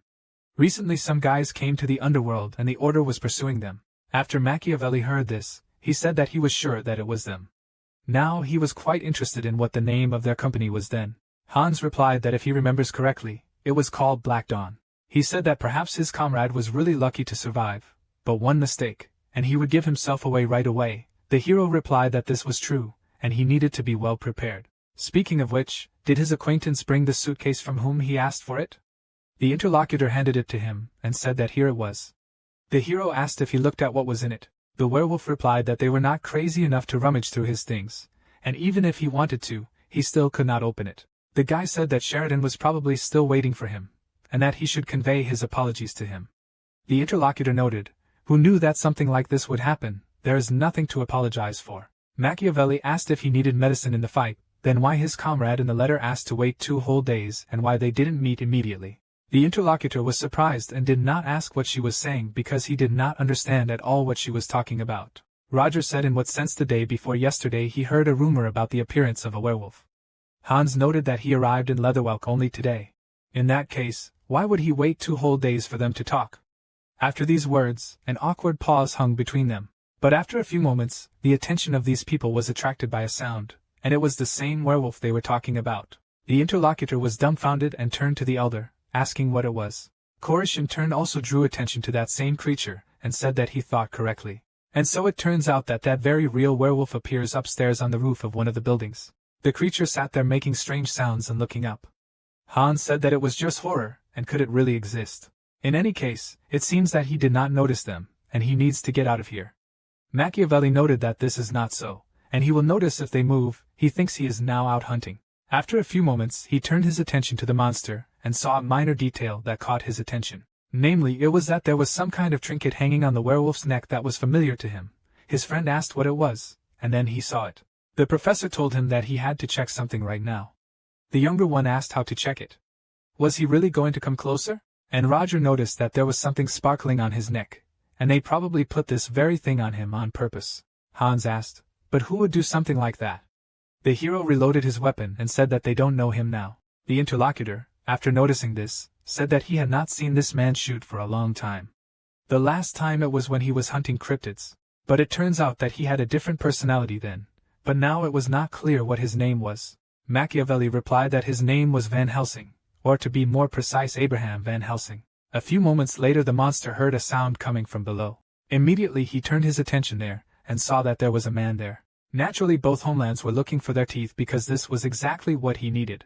Without even thinking, the creature immediately jumped from the place in which she had been sitting all this time, and Machiavelli noticed how a monster appeared near him after a while. The werewolf raised his head and it was clear that he intended to kill him now. The hero looked forward and realized that, as he had thought before, something was holding this creature's neck. Naturally, he only had questions about this, but he would get answers as soon as he captured this monster. The opponent began to act like a wolf, and after that he rushed to attack the man, but he managed to return. Machiavelli used his magical technique and therefore a circle appeared under his feet. This is how he used his peculiarity to dodge the attacks of a creature that wanted to tear him into pieces. But it so happened that he soon hit a wall, and there was nowhere to go. The werewolf noticed that he had cornered his victim and rushed to attack because he thought he had already won. The main character did not even intend to leave there and continued to stand with a relaxed face. Before he was attacked a sly grin even appeared on his face, and those magic circles that turned out to be traps worked at the same time. The creature was amazed and immediately raised its head up and began screaming in pain. And literally soon the werewolf could not stay on his feet and immediately fell on his back. Something terrible was happening in my consciousness, and incomprehensible sounds were heard that literally tore my head. At the same time, Hans was somewhere on the sidelines and wondered why the werewolf suddenly began to behave this way. Whether it was possible that he had eaten something wrong.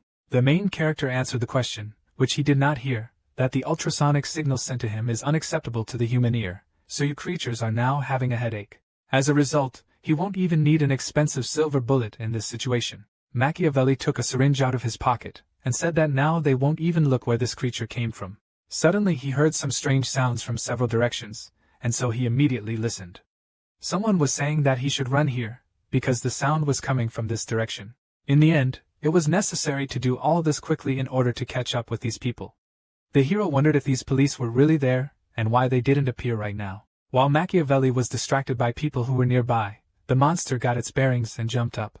The guy noticed that his victim was leaving him and realized that he shouldn't just leave it like that, so he used his left hand which had a hook inside it. The hero released it directly onto the wall in order to catch on and rise up. When he was in the sky, the werewolves continued to run away, because they did not want to encounter this man anymore. But Machiavelli could no longer be stopped because he headed towards him and said that he would not let him go. He is one of the policemen, shouted to the others to look, because there is someone on the roof, and the other told them to detain anyone who arouses suspicion.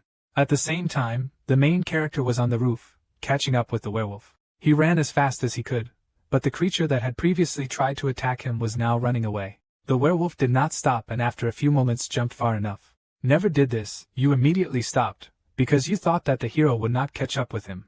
But this was not so, because Machiavelli jumped onto the same train on which this creature was located. The moment the guy landed, he said that he only wanted to pacify him before that. But it turns out that right now he simply doesn't leave him any other choice. Therefore, the professor used his power and a moment later a shuriken appeared in his hand with which he was about to fight. The werewolf realized that they could not avoid a collision with each other, and rushed to attack him. And the main character also understood this very well, so he threw the weapon that he had in his hands forward. The creature dodged it easily enough and continued moving forward.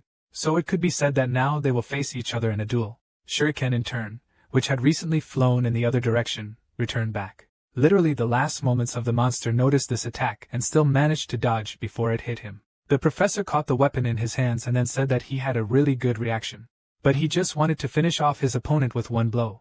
But it didn't work out. At the same time when Machiavelli said this, he extended the cane that was in his hands forward and used the magic. The force he sent forward amazes the monster because he did not have time to turn away from it. The hero was not going to stop and twisted his weapon in different directions, manipulating this force. So she started spinning chaotic around the area and flew up. Then she went back and quite powerfully hit the monster right on the head, of course. This was not enough to kill him, so Roger understood this very well, and therefore rushed to the attack immediately after the indirect blow. The opponent saw this swift attack and immediately jumped back because he was afraid of its power. But even so, he could not dodge the unexpected shuriken attack that the hero threw. So, because of the pain that this beast felt, he screamed pitifully. The guy at that very moment was at the top and was ready to attack the corner. But then, when he swung and tried to hit the werewolf, he grabbed the weapon with his teeth. In the end, it turned out that it was a completely unusual cane, and inside it there was a blade, which the guy pulled out. When he did this, he immediately took advantage of the manipulation and turned his back to his opponent, and after actually freeing himself from his guardianship, he tried to strike again. Subsequently, the beast was only convinced by how the horse radish was very close to him, and reflected in his eyes. A few moments after the incident, the creature's head flew off due to Machiavelli's amazingly fast attack. In a slightly different place along the road, a friend of the protagonist was running, who was hastily trying to escape. He walked along the road and said to himself, he didn't get caught. The eldest said that he wanted to grab the defense of the day. So where the hell is he anyway? While the guy was heading into the period and thinking about it, after a few moments he turned his attention to the side. Out of nowhere, the head of a werewolf appeared, which fell right in front of his feet and scared him. Following her, the main character appeared, who asked how it was for him. The comrade said, damn him and let him warn him next time, because he almost dropped the suitcase. Hans looked at the head of the creature and asked if it was a werewolf, which we have not encountered. Let him not tell him that he is going to leave him here. Machiavelli said that he studied what he wanted, so yes, he doesn't need him now. The guy asked what he was saying, and then why did he bring his head? The comrade came closer and noticed that it was because he wanted to surprise him. Hans noticed that he decided to repay him this way, probably. Unlike him, the guy succeeded, and this is not fair. Roger said that it turned out that you are not a real cryptid therefore, who created him artificially. The hero thinks that they should still do what they planned before. The guy asked if he really meant that. Machiavelli replied that they should settle somewhere here. Because in Lizavelka, it is much better than in the capital itself. And besides, it will be to their advantage. Since he needed to stay here for some time, Hans asked if he wanted to stay in the city where the secret organization operates and Theon's academy is located. They also conduct crazy experiments and operate street gangs. The guy replied that that is why this is the most suitable place, because they will get lost in this chaos. Let him just collect all the necessary information. The comrade asked if he wanted him to do this alone. The hero answered his capabilities. The limited ones are watching him. He needs to keep him informed, and then he will make his move. Hans replied that he understood him, and somehow he is a professional in this matter. The hero thought that he cannot wait until the situation resolves itself, but doesn't he have the opportunity to immediately begin to act? First, he needs to do at least this. Namely, at a minimum, acquire advisors and unexpectedly meet a werewolf in this era. The pendant on him suggests that he was an experimental sample, so the guy thinks it was an unusual experiment. In the end, he figured out the werewolf and hopes he won't get into trouble anymore. The headlines are threatening. The news is spread that unidentified murders continue to operate in Laserwelk. 5 murders were committed last Sunday. As a result of these actions, there are about 10 victims in total. The identity of the perpetrator has not yet been revealed, but witnesses claim that they saw a terrible beast with black fur. According to the police themselves, this was a crazy killer, whom they would soon find and also arrest. The hero read this and said that the townspeople were worried. Machiavelli thought that if we talk about Sunday, then this cannot be, because he got rid of the werewolf's body on Saturday. Is it really possible in this case that there are still werewolves? The guy's thoughts were interrupted by a magic ball that stood to the side and began to glow. After some time there were meetings of teachers and professors at the academy. Selena noticed Professor Roger and asked to sit next to her. The teachers whispered whether this was really the same Roger Salasai. Someone said they heard he had invented an amazing spell, and that's probably true, but isn't he a fallen noble? At least that's what it seems like. When Machiavelli sat down in his seat, the woman asked if he had already heard the news. It turns out that last night 2 freshmen were attacked. Of course, fortunately they survived, but they still received serious injuries, and as if left by the claws of an animal. When they woke up, the students replied that it was a terrible beast. Selena thinks that the rumors that appeared last week are indeed true and that there are victims in Leatherwalk too. One of the women interrupted the teachers' conversations and said that Madam Rector had come, and therefore asked for silence and to talk less. The interlocutor noted to the main character that this woman is a professor of pharmacology. Mrs. Marissa, she's been teaching at the academy for 20 years. Machiavelli replied that he was not understood. And a few minutes later the door opened, and the reactor entered. Now she was not as cheerful as before, and said that she had called them all to this urgent meeting to make an announcement. So it turns out that a criminal had appeared at the academy. Of course, they don't yet know who is responsible for this, but there are witnesses who claim that it was encrypted. And if we talk about this, then we are talking about a werewolf. One of the professors stood up and told the lady that it couldn't be a werewolf, rather it was some kind of mistake, and what else could it be encrypted? Elizabeth drew attention to him, and asked if Professor Hugo had anything to say about this. The old man responded to this by saying that their academy was still under the protection of the Empire. That's why he doesn't understand at all where such a creature would come from, so they shouldn't believe the students' stupid stories about the inn's ghosts. The director said to this person, "Didn't she say that they have 2 casualties at the moment?" Hugo replied that he had heard her perfectly well before, which is why he says that he does not believe that a werewolf is behind all this. Both victims are from noble families. Elizabeth, after hearing this, immediately turned her gaze to her interlocutor. The old man continued to say rather impudently that he thought one of the academy students did it, and that we were talking about a commoner. The woman looked at him angrily again and asked what he was saying. The teacher, in turn, asked whether the director thought that this was the work of commoners, otherwise why of all the students only the nobles suffered. And does she really think that some kind of werewolf could have done this? It sounds much more plausible that someone impersonated the creature. The rest of the teachers who were from noble families immediately began to discuss this and condemn those of lower status. Machiavelli listened carefully to what was happening and thought that it seemed to him that the Black Dawn would be at a disadvantage, and apparently he was mistaken. Still, now there is incitement of the people at a time when they need to unite. Most likely, this is how the best academy on this continent comes out of this situation. While the main character was sitting and thinking about this situation, he felt something land on his shoulder. Naturally he felt it and noticed it, then he wondered if it was a bug. Of course, this attracted his attention because he realized that most likely this was a message from someone. So I immediately took this bug off my shoulder and began to carefully examine it. As a result, it was possible to establish that there was some kind of message there, which was written in fairly small print. It was difficult to read this information, but Machiavelli succeeded. It was written that 3 experimental subjects escaped. If they cannot be captured, we must be eliminated immediately. After all, they are the ones who pose a threat to the disclosure of this guy's identity. After reading the information naturally, he became very angry and immediately clenched his fists aggressively. The professor tried not to show it, but in his heart he was in despair, and wondered why he needed all these tests in the first place. Selina noticed that something had happened and asked Roger if he was unwell. He tried to pretend that everything was fine and said that everything was fine, but I wondered what it means that this whole situation is directly related to the Black Dawn. Apparently they also did not expect something like this to happen. In fact, it is good that their position has been shaken, but the hero cannot allow himself to be declassified. But in this case, you simply cannot sit like this with your hands folded.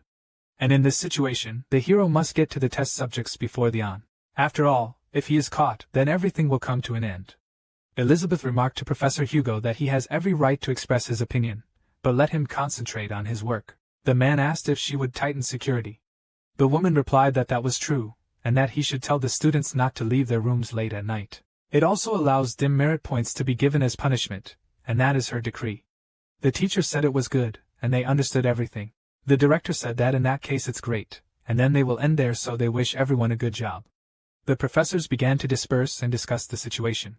After some time, the main character did not sit still and walked around the surroundings of the academy.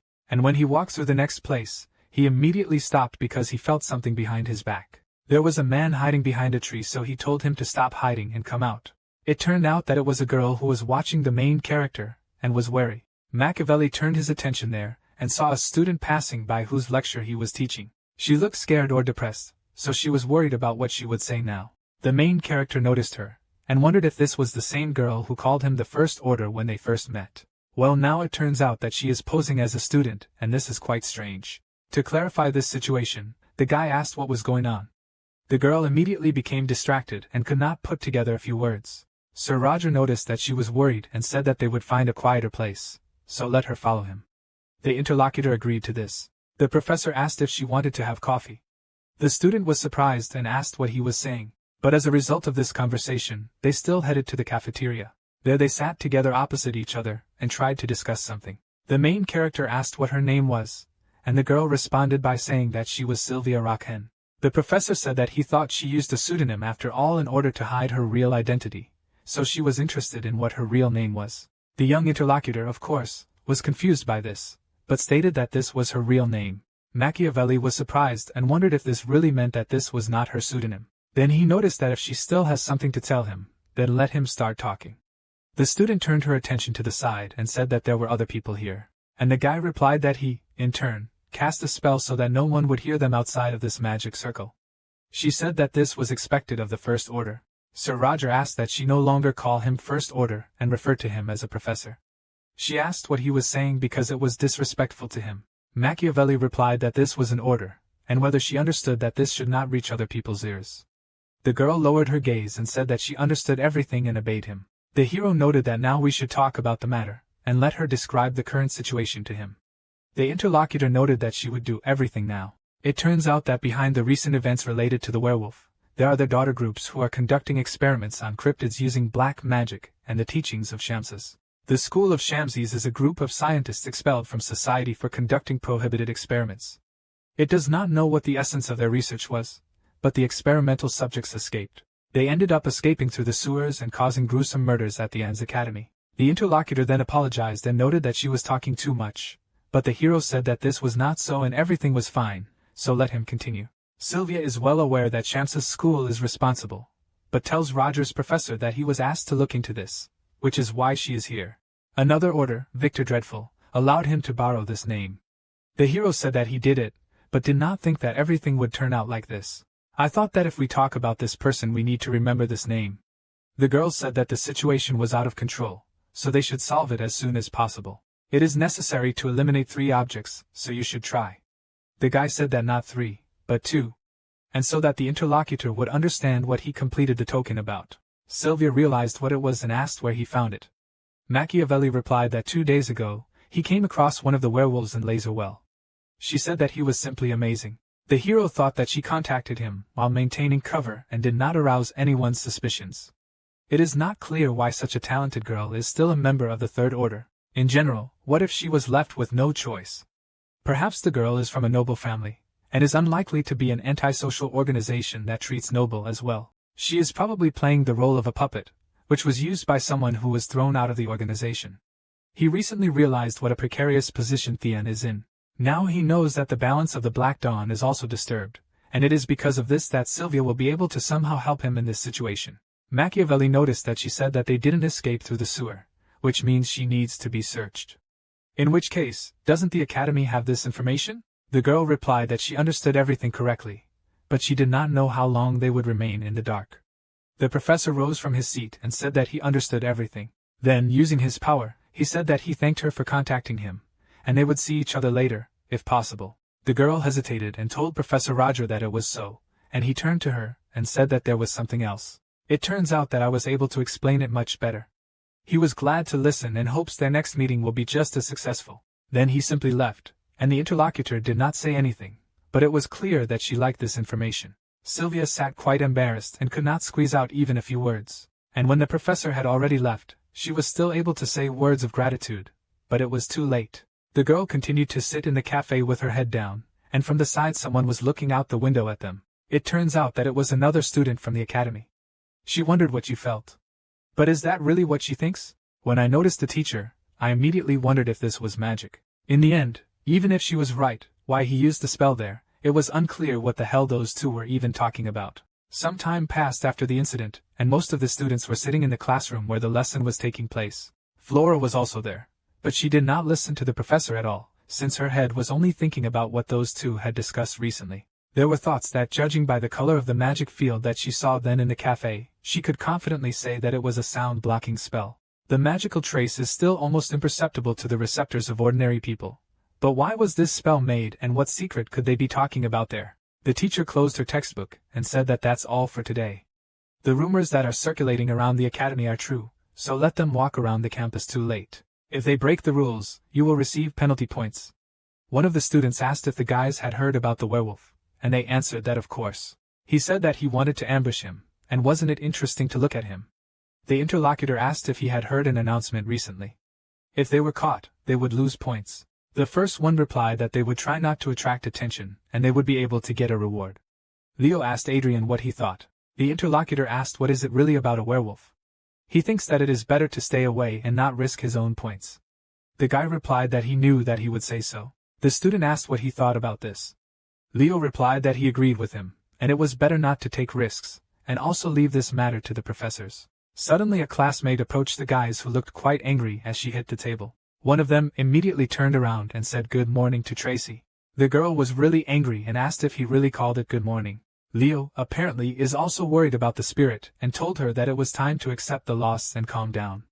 The interlocutor replied that they had a draw and should not interfere at all. After all, this concerns only her, as well as Adrian, and she pointed her hand at him and said that this time she would not hold out, so they should fight again for real. The boy replied that he didn't think he wanted to do this.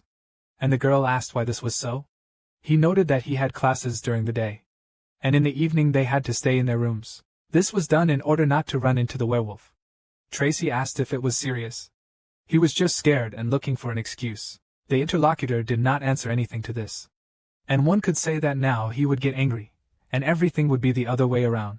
But that was not the case, because he simply smiled sweetly and said that she could think like that. The girl said that they would try to resolve the issue in a different way. Adrian asked what she was talking about.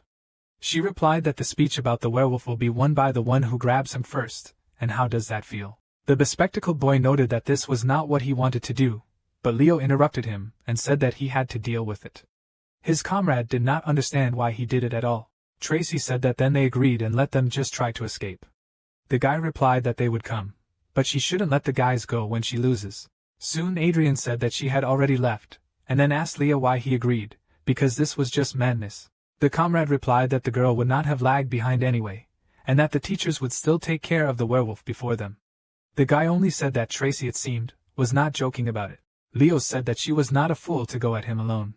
The bespectacled man replied that, to be honest, she was not ready to do that. The interlocutor said that most likely this would not happen, but then they thought together, and immediately rose from their place.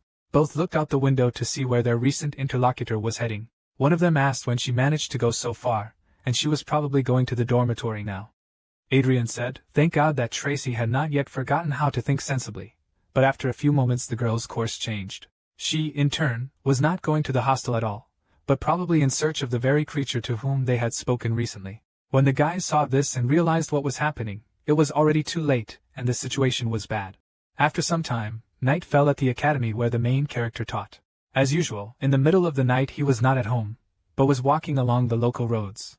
At one point he stopped, because he heard something and didn't think that today was in great demand. Before that he was met by one of the professors who offered a deal. The hero asked if he wanted to say that in exchange for restoring his family's reputation, he asked him to look after the students of noble birth. The man said that he simply thought that a little compliance would not hurt, and there was nothing wrong with that. Machiavelli understood that talking with the fallen nobleman made him uncomfortable. He believes that maintaining a good relationship with the rector will bring him some benefit. Roger replied that he does not agree to this. The interlocutor asked what he was saying. The hero replied that he believed that at the academy, there was no division into nobles and commoners, and nothing would change his opinion. Now he apologizes because he needs to return to his rounds. The professor tried to restore him and asked him to listen carefully. The hero thought about this situation and decided that he would be discovered if he did as this man said, and he did not need this. In addition to all this, he does not want to anger the rector, and when he was passing along the road, he felt some rustling from behind. Then he headed to that very place, and using his power won several students who were hiding in the bushes. At the same time, the professor asked why not everyone was still in the dormitory. One of the guys hesitated, and said that this was not what they thought. Machiavelli was not going to listen to them and said that everyone would get 5 penalty points for this. Sent the next batch. He thought that there were already 20 students, and that was too much. The hero had heard about a reward for catching a werewolf, but did not think that so many people would want to receive it, and the threat of penalty points had no effect. At this rate, the situation could escalate even more, and the guy must do everything to prevent this from happening. After some time, he went to a wastewater treatment plant in the vicinity of the academy and ended up in the sewer. There I thought about what Sylvia said, that the turnover did not get through the sewer. This is still the only one in Laservelka where they could get through. Machiavelli, after descending, immediately used his magic to illuminate the room. Soon I looked around a little and noticed that it seemed that the police had not checked this place. I saw clear footprints, and they were definitely werewolves. But were there really 2 of them? Judging by the size, one could say that one was large and one was smaller, and the paw prints led in the forward direction. The hero in turn hoped that they would not be interrupted halfway. For some time he followed the trail left by these same creatures and almost got out of the sewer. There, the guy saw a picture of the tracks diverging, and it was bad enough. He looked at them for a moment, and then chose one of the sides to check first. When the hero headed there, he realized that the large werewolf had gone straight towards the academy, and most likely, he had already gone hunting. So we can say that at the moment he represents the greatest danger among the others. The guy would not be surprised if right now he is tracking down his next victim. At the same time, while Machiavelli was thinking about this, he heard some strange sound from the side and realized that someone was screaming. The sound was quite far from this place, and came through large thickets of bushes. The professor immediately rushed forward in that direction and realized that it would take a long time to follow the tracks, so he would run towards the sound of the voice.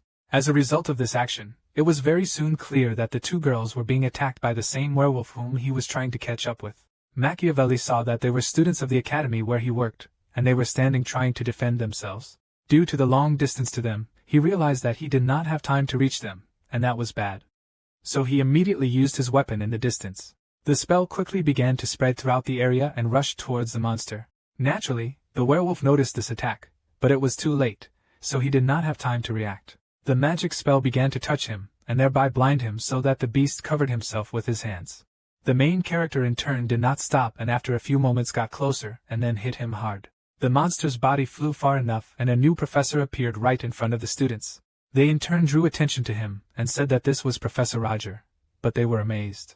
The guy didn't even pay attention to them, and said that it was Renee, and also Adriana van Exilian.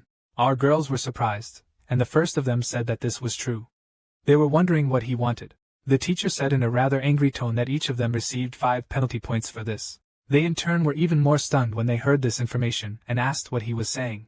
True, the princess was quite surprised and asked to wait a few seconds. She noticed that the teacher still had to make sure that they were in order. The hero asked how she even dared to raise her voice at him now. The girl replied that it was all because she wanted to help her, and the professor said that she forgot to think about her safety, and now she's also counting him. Another girl joined the conversation and asked the man not to punish her. Machiavelli asked what she was talking about. Renee hesitated and said that she accidentally fell asleep while she was studying. The professor told her that he thanks her for her dedication, but she must understand the seriousness of the situation. The interlocutor said that this is so, and she apologizes for it. At that moment the hero drew attention to the princess, who was smiling sweetly, and did not understand that the attitude was contagious. Then he turned to Adriana and asked to accompany Renee to the hostel. He in turn would not give them penalty points for this. The girl asked if this was really true, and the man replied that if they had something against it, then perhaps they should still be returned. But the interlocutor led the younger girl. She said that she needed to go out, and her friend agreed. When the students began to go in the other direction, the werewolf turned around.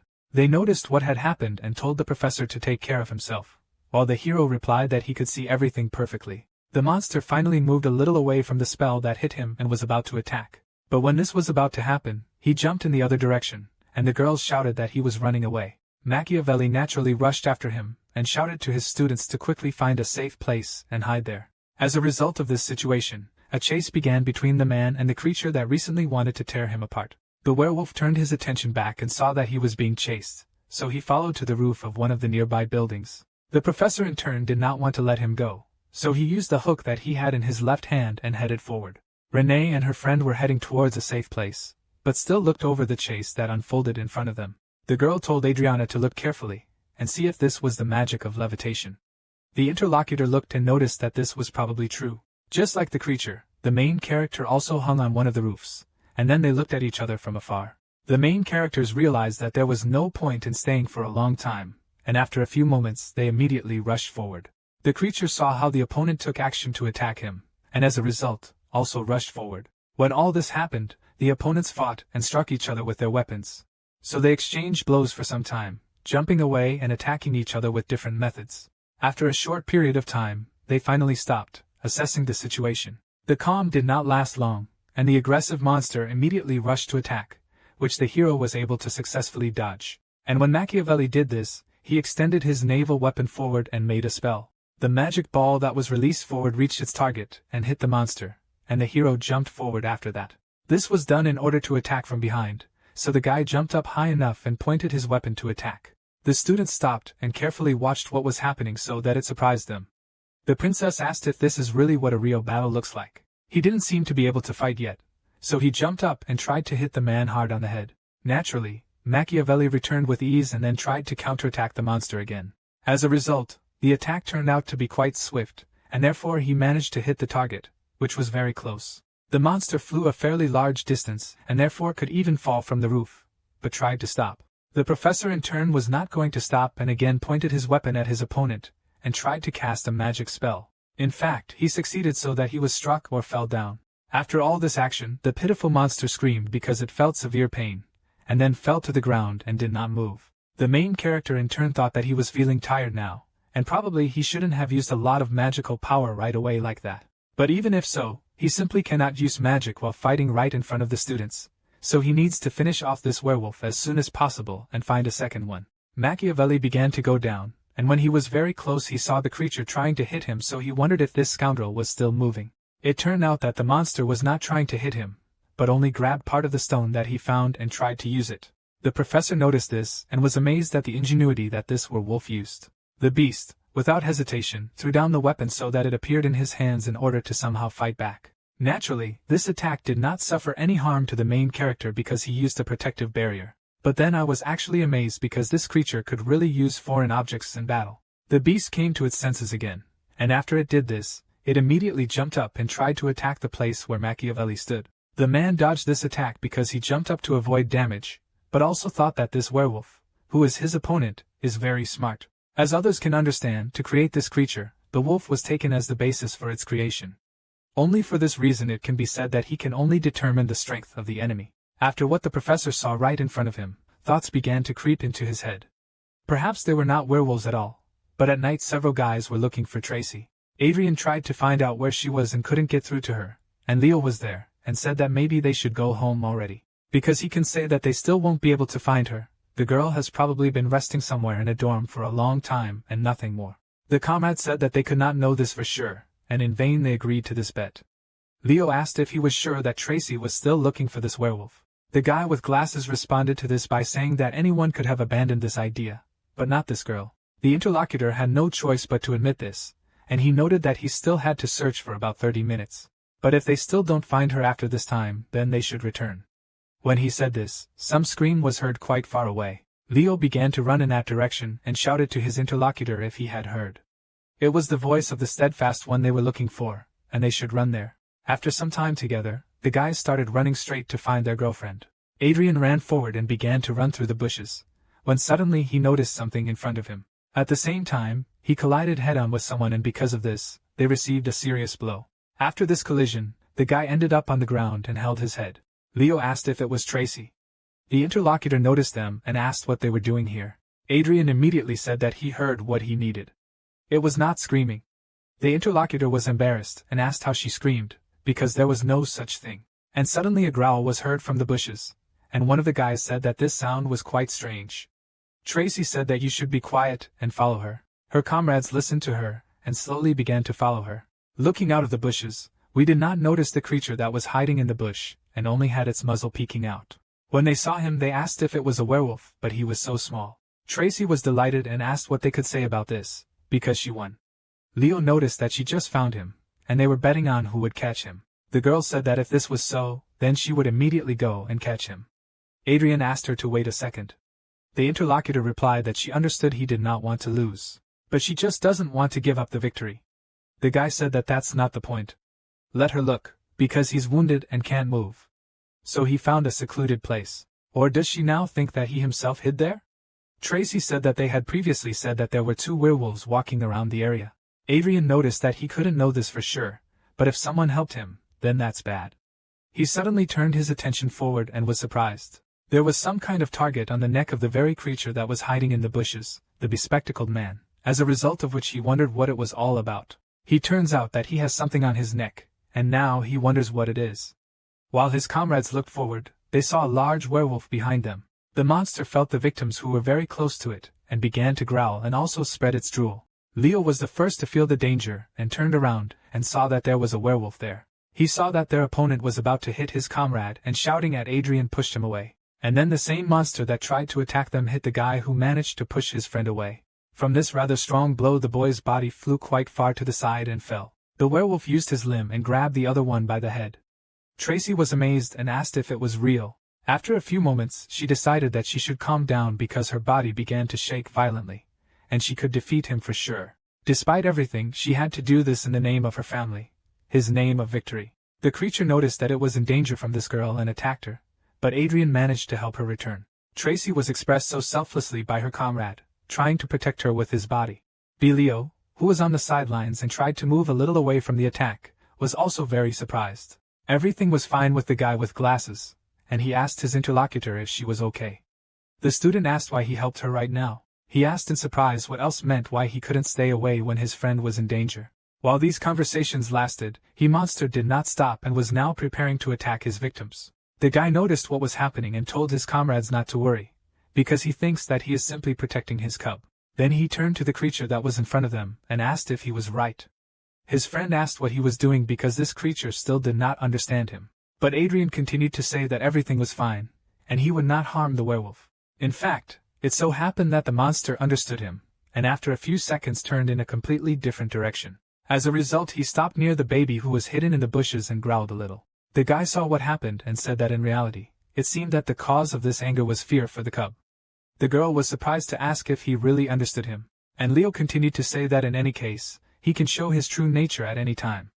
The guy turned to the topic and said he understands it will sound quite wild, but in any case, he begs them to trust him right now, so he approached the monster and asked to listen, because he does not wish him harm. Then he asked if he understood correctly that his baby was sick, and at that moment he raised the flask in his hands, declaring that this medicine would not cure him, but it would make him a little easier. Once again, the creature that was in front of him understood him and slowly began to come closer. The man held out that same medicine, but the werewolf tried to take it quite carefully. But in the end, this did not happen, because someone pierced the creature with the help of their magic directly in the stomach. The werewolf felt quite strong pain and began to scream in the hall, but the magic continued to spread. This very magic was like fetters that wrapped around the body. A few moments later, the owner of this spell appeared, namely the main character who saw his students and addressed them. They also paid attention to him, and the professor was interested in what the hell they were doing here. Tracy and the others realized that this was Professor Roger, and that they would now be in trouble, so they hesitated and did not know what to say. Machiavelli said that everything was fine. They would explain the situation later. But for now, let him return to the hostel. The guy and the girl from the cut agreed to this.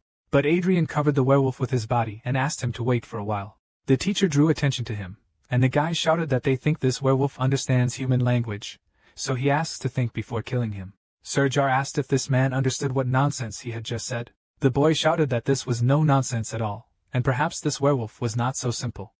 The hero drew attention to the creature that was to the side. Adrian noticed this rather frightening gaze that looked insightfully ahead. This alarmed him greatly, and he did not understand what could possibly happen right now. The professor soon grabbed his arm and then pushed him away from where they were. The student fell to the ground and then turned around and thought that it was so strange. What a look! When she turned her attention back, you saw the teacher use his magic spell and direct it towards the werewolf. As a result of this action, a fairly powerful stream of flame flared up in front. Adrian continued to sit on the ground and did not understand what was happening now. Actually the professor did not pay attention to them, and only coldly said that tomorrow they would all receive their punishment, but now they should immediately go to their rooms. After what happened, a short period of time passed and a new day dawned. This whole group of comrades sat at the table in a rather depressed state. Leo said that they were stupid and now they were definitely finished. It's not clear how they got caught up with the police in front of Professor Roger. Tracy thought it was a great shame, and she couldn't do anything. After a few moments of thinking, she turned her attention to the other guy. In this situation, Adrian did not say a word and only sat with his head down, and was also quite thoughtful. Soon the door to the room opened and the rector entered with a smile on his face. She noticed to the guys that they were probably already waiting for them. The main character was also there, but the students were more surprised that Mrs. Elizabeth came here. The woman noticed the surprised faces and said that there was no need to be nervous. Let them just relax, and nothing bad would happen.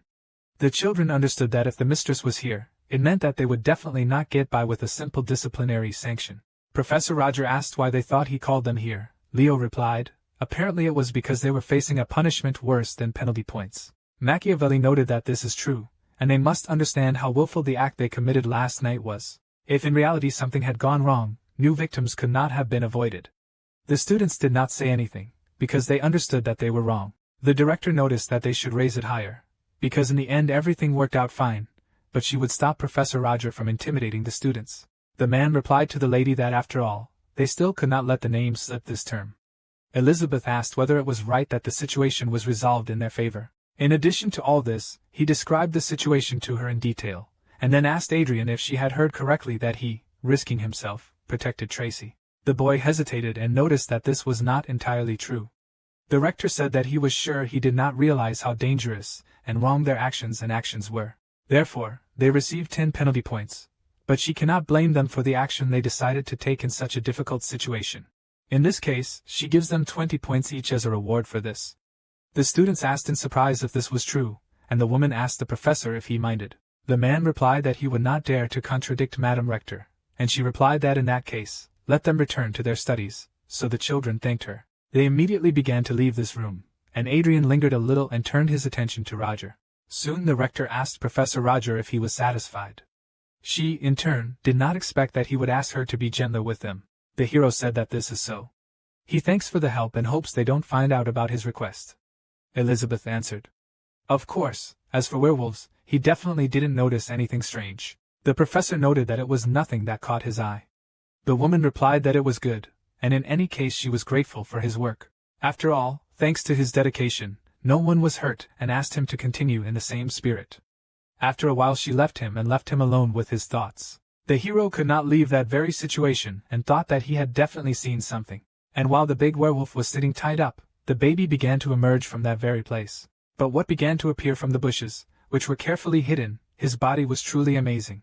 Remembering the situation, Machiavelli thought that what he saw was that it was definitely a man.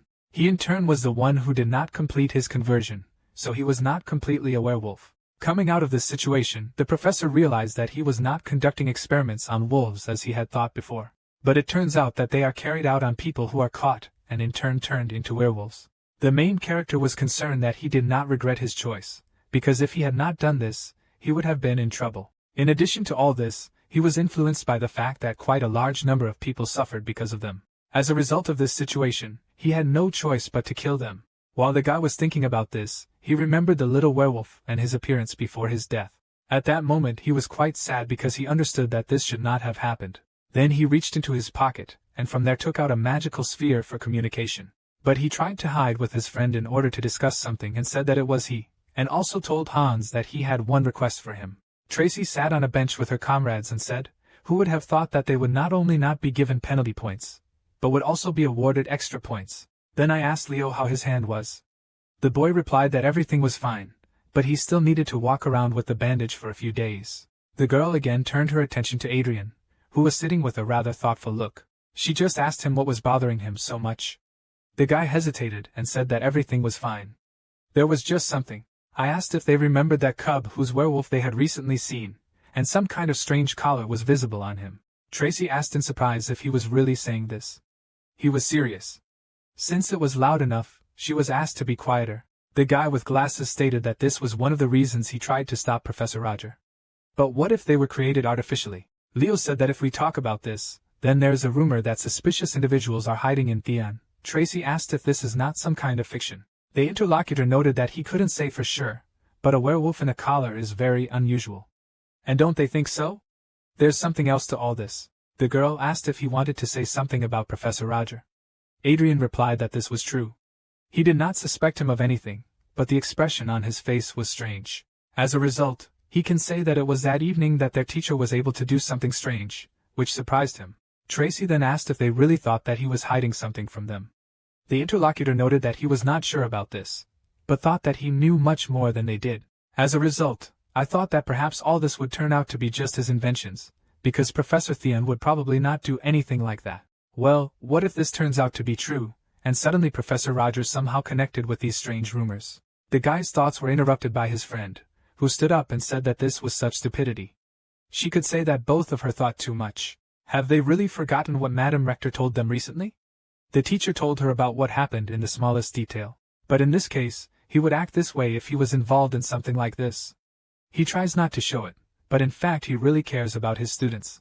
So, after all this, are they still starting to suspect him of something? It's quite strange. Adrian stood up and said that he thought Tracy was right. His comrades said that this was true. Besides, what was the point of them delving into this? He was the first to notice that he was hungry, so he should go eat. Leo stated that this was true, but it was already time for lunch, and invited his friend to go with him. She was surprised, asking if they wanted her to go with them. The guy with glasses hesitated and said that it's just that friends often do this, eat together and all that. At the same time, he asked if they were not friends. The interlocutor was quite embarrassed when she heard these words, and then she answered that in that case, perhaps she would agree. The guy was delighted and said that this was great. A comrade asked Machiavelli if he had looked at the papers that he had sent him, and the hero replied that it was so. After he looked at them, he realized that they were the total number of missing people in Laserwelk City and a list of public gathering places. Hans said that he knew a bunch of big guys who always hang around in a band and factory, and this is what they need. The professor remarked that this is a great job. The interlocutor continued to say that regarding the information that he asked to check, several workers recently disappeared outside the city. The man asked if there was a family of 3 among them. The interlocutor responded with a stand of attacks, and this is the only case of the disappearance of an entire family. Machiavelli replied that now everything is clear to him, and he will check that same factory. So night fell on the street, and the main character went there. There were several men in that room together, and one told the other that he was dying of boredom, asking how long they would have to hang around here. The interlocutor replied that it seemed like 2 days. Then he asked why these scoundrels just ran away from here. The colleague noticed that he was more interested in how they could even allow this to happen. It turns out that whoever the same child received an insufficient amount of the drug, they were going to increase the dose. But he began to scream and also cry. In general, we can say that he raised everyone's ears here. But the most interesting thing is that no one was ready to confront his angry parents who saw this. The interlocutor asked how it was because they had already been turned into werewolves, so are they still worried about their child? The man said that he understood everything, right? Therefore, they staged a booth and disappeared. As far as he knows, they have a trusted person who can resolve this situation. So are they really suffering because of some kid? The interlocutor shouted that this was exactly so, because if he had been there at that moment, he would have killed him immediately. Suddenly a sound was heard from the sewer mine. The workers turned their attention there, and then looked at each other. When they did this, the main character had already heard all the information he needed and reached for his weapon. A moment later, several bullets flew forward and killed these men who did not even understand what had happened. Their bodies quickly fell to the ground, and it was clear that they no longer had life. After what happened, Machiavelli slowly began to walk forward. Now he was wearing a hood and also a mask in order to hide his identity, and not show himself to others. The hero turned his attention to the sides, and then remembered what happened some time before. Recently, he saw his friend and said that he had come. Hans also saw him and said that he had prepared a lot, even dressed up well. Then he asked if he was going to go there all alone. Machiavelli also asked him if he really wanted to help him. The comrade answered that he thought he was able to knock out 1 or 2 opponents. The hero noted that he understood everything and could handle it himself. How many of them were interesting? The man answered about 40. They are going to leave, so there's no time to waste. And in 2 or 3 there will be no point at all, a comrade asked. What about combat power? The interlocutor replied that he should be prepared for the fact that they were armed. 2 of them were wizards, and 3 of them were in full combat ammunition. They could get there through a sewer passage. In this case, one should be careful. Machiavelli replied that he understood and told Hans that he had a question regarding that family. The guy noticed that he was listening carefully, and the man noticed that if we talk about the child, how old was he? The comrade replied that if he remembers correctly, then he was only 7 years old, and very small. The hero was sad when he heard these words and said that if he was 7 years old, then everything was clear to him now. Immediately after this statement he left, and now he remembered the whole situation when he killed these non-humans. Machiavelli, without even thinking, began to go inside the building in which all these experiments were to be carried out. He found himself completely immersed in darkness. After a few moments, screams were heard from there, as well as surprised questions about who he even was. Some begged for help and some simply ran, but most of them had already been killed. The hero continued his advance along the corridor, where several dozen people were already dead, and while he was slowly moving forward, some kind of beetle flew after him, which was really strange. Most likely it was some kind of transmitter through which they could monitor what was happening ahead. At the same time, work was in full swing at the factory. People were fussing quite a lot, and it was also loud. One of the men who owned that same insect realized that something strange had happened. That's why I told my interlocutor that it seemed like they had a rat, and he asked if he was from the security department. If this is the case, then we need to fold and fire people. The guy touched the insect and said that it seemed that he was not from the security department. And this situation is simply excellent because it plays into their hands and means that no one will miss him if he just dies. Machiavelli continued to walk deeper and deeper into this very enterprise, and the guards who noticed him began to shoot. Although they tried to shoot, they failed because the bullets did not fly out, and one of them asked what it was. But the professor, who was right in front of them, used his magic, which blocked that very weapon. One of the guards noticed this, and said that he should use fire because the magician is in front of him. Bullets will not help, so he should arm himself with knives. The main characters slowly reached for their weapon, which was attached to their belt, and tried to get it. When the man saw this, he smiled and said that he was a fool because his gun would not work. But before he could even finish his sentence, he was killed at that very second by a bullet from this weapon. But the colleague, who was on the sidelines, was amazed because of this and looked carefully ahead. He turned to the side and looked at the corpse on the table lying below, saying that this cannot be. It turns out that this same magician uses a magic bullet. Suddenly another man who was in a suit approached them and shouted for everyone to move aside because it was his turn. The man was fully equipped with ammunition and also with an electric gun in his hands. He immediately sent his own energy beam forward at his opponent, then laughed and asked if he liked it all. But just a few moments later he saw something strange that made him surprised. The hero continued to stand in front safe and sound, and also used his magic to block the attack on himself. The opponent was surprised and wondered if this was really elemental magic with the addition of alchemical metal. He realized that electrical power would not help here. While the guard was thinking about this, a bullet flew into the tank that was behind his back, with the help of which electricity was created. Naturally, the man turned his attention there and saw that there was a hole there, so he realized that everything was bad. The electricity that was inside began to spread throughout the area, and thereby amazed the people who were nearby. The main character realized that he had dealt with another batch of rivals, and they were already about 20 people. While he was thinking about this, he heard a strange sound coming from above. So, without even thinking about what was there or looking there, he used the weapon and fired. With these very actions, he killed an insect that was flying from above and thought that he knew that he was being watched.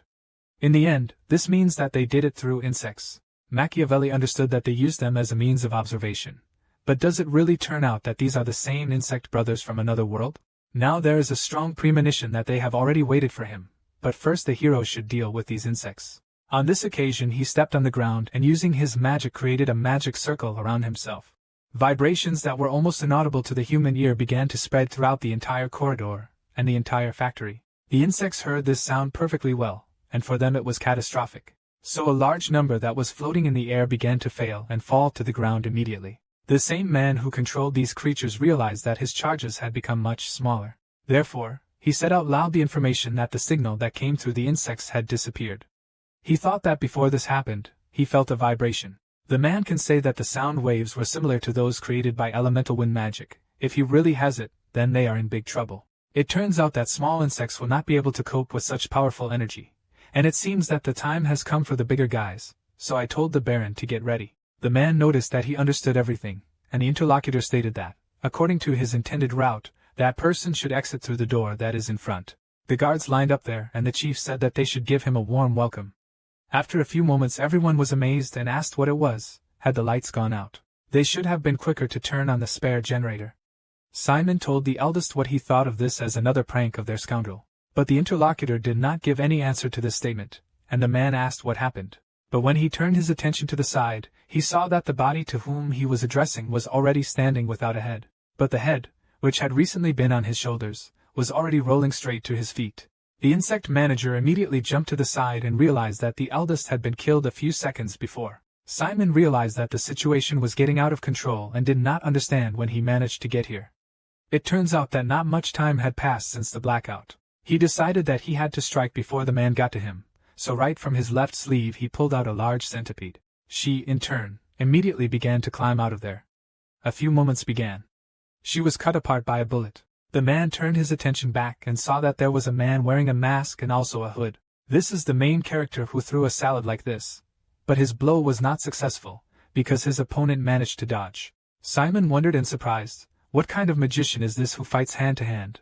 Although this person is really dangerous, so he should keep his distance. But the hero was not going to stop for a second, and after the physical attack failed, he immediately cast a magic spell. Simon noticed this technique and thought that it was a flamethrower, a rather dangerous attack. but it is unclear how this person managed to create it so quickly, literally in a split second.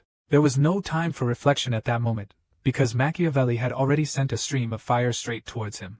The man felt intense heat and began to scream in pain and also flew a long distance and fell. The hero slowly began to approach his burning body. From the others they said that the enemy was inside. They, in turn, were completely unclear how he was able to get here so quickly, and the leader of these people understood that everything was bad. Then he raised his head towards his opponent, and saw the weapon in front of him, and then asked who he was. Naturally, the main character did not answer this man and immediately shot him straight in the head. One of the guards who were on the side said that this was impossible. It is completely unclear how this stranger destroyed these brothers so easily. Machiavelli heard that someone was communicating on the side and drew attention to them with his cold gaze. People saw this and immediately became wary. Just as the professor was about to attack them, he suddenly sensed danger from the side and turned his attention there. That it was approaching him quickly enough to attack, and he managed to dodge at the last moment. But when the man saw what it really was, he was amazed because these were the limbs of insects. This limb was pulled far enough from the body that it lay to the side without a head, and it was the same Baron. The body of this creature began to rise quite slowly and screamed from how damn it hurt. He spoke unnaturally, not like an ordinary person, but a mouth appeared on his hand, with the help of which he communicated. The monster said that he could not have expected that this man's attack was so sudden, and before he even had time to appear, he had already finished off Simon. The main character saw this and asked if he really knew how to turn into an insect. And besides, as the severed head could see, it did not cause him any inconvenience. In response to this, the monster said that his body had finally reached a transcendental state. The one who looked like a person began to swell. As a result, a few moments later the body was completely torn into pieces and another creature appeared. The main character just noticed a huge insect that appeared in front of him. The limbs were large enough to attack and he lowered them to the ground for now. The Baron went on to say that he was in no way grieving for his dead brother, but this man would still pay when he tore him into small pieces. Those people who were supposed to defend this place saw a big monster, and immediately shouted that they should save themselves and run away. But there is a turn. She was not going to leave them alive, so she used her limbs and attacked. The main character, after seeing everything that happened, asks if he really doesn't care that his subordinates suffer. And the huge beetle told him to stand still if he wanted to save them. Machiavelli jumped back and using his weapon fired. The bullets hit the opponent directly in the head, but they did not cause any damage to him due to the thickness of his skin. After the Baron successfully defended himself right there, he jumped forward and tried to counter-attack, but the man dodged. And the hero realized that ordinary physical weapons would not hit him, so he used his magic. It was the same flame technique that he used on his previous opponent, and whom he killed with it. The beetle managed to successfully return in any case. Machiavelli was truly surprised and wondered how with such a body mass he managed to dodge his attacks. His thoughts were interrupted by the creature itself, which grabbed his body with its claw. The professor felt severe pain due to which he was squeezed quite tightly, but used magic, as he realized that the Baron would not dodge. The same flame that appeared a few seconds before it began to be released forward. Soon the technique stopped working and after the smoke cleared, it was clear that everything was fine with the creature. Machiavelli was very surprised by what he saw and wondered how he could withstand such a powerful blow with magical power almost point blank. The insects immediately counterattacked the man and struck with their claws in a completely different direction. This monster further said that in order to fry it, you should use at least a 4th level spell. After that, he continued to hit the wall quite hard, trying to kill the man he was fighting and laughing with. But then I felt that something was wrong, and when I looked, I saw that the claw was no longer there. Immediately thoughts appeared in his head about where his rival in the vegetable could go from his field of vision. The insect had no idea what the hell was going on, and suddenly he saw something start falling from the sky. He turned his attention upward and naturally saw what was there, and it naturally threatened his life. Therefore, in order to protect himself, he cut this metal beam that was at the top. She immediately fell to the ground, without touching him in any way, and the main character in the hall landed with her. The Baron went on to say that with his fast movements, this man reminds him of a winged insect. Machiavelli did not say anything in response to this, or thought that a pistol and 3rd-level magic were powerless against his new opponent. Also, you can't hope for a chance to use a 4th-level spell in this situation. The professor said that he could not even think that he would have to use it right here and now. The monster paid attention to him and looked at him in surprise, because he did not understand what they were talking about now. The hero began to accumulate his own magical power in his hand and said that this insect left him no choice. Hans was somewhere in one of the dark alleys and was shaking, saying that he was feeling very cold, and that he needed to dress warmer. Even talking about this then, in theory, his comrades should have already finished. Fighting dark magicians is still not an easy task, but he's definitely not one of those who can lose to them. This guy's thoughts were interrupted by a bright magical light that spread from the direction of the factory. He immediately turned his attention there, and it was visible how light began to appear from the windows, as well as from various cracks. Then this light turned into fire, which scattered several hundred meters in different directions. The comrade realized that Machiavelli still used this power.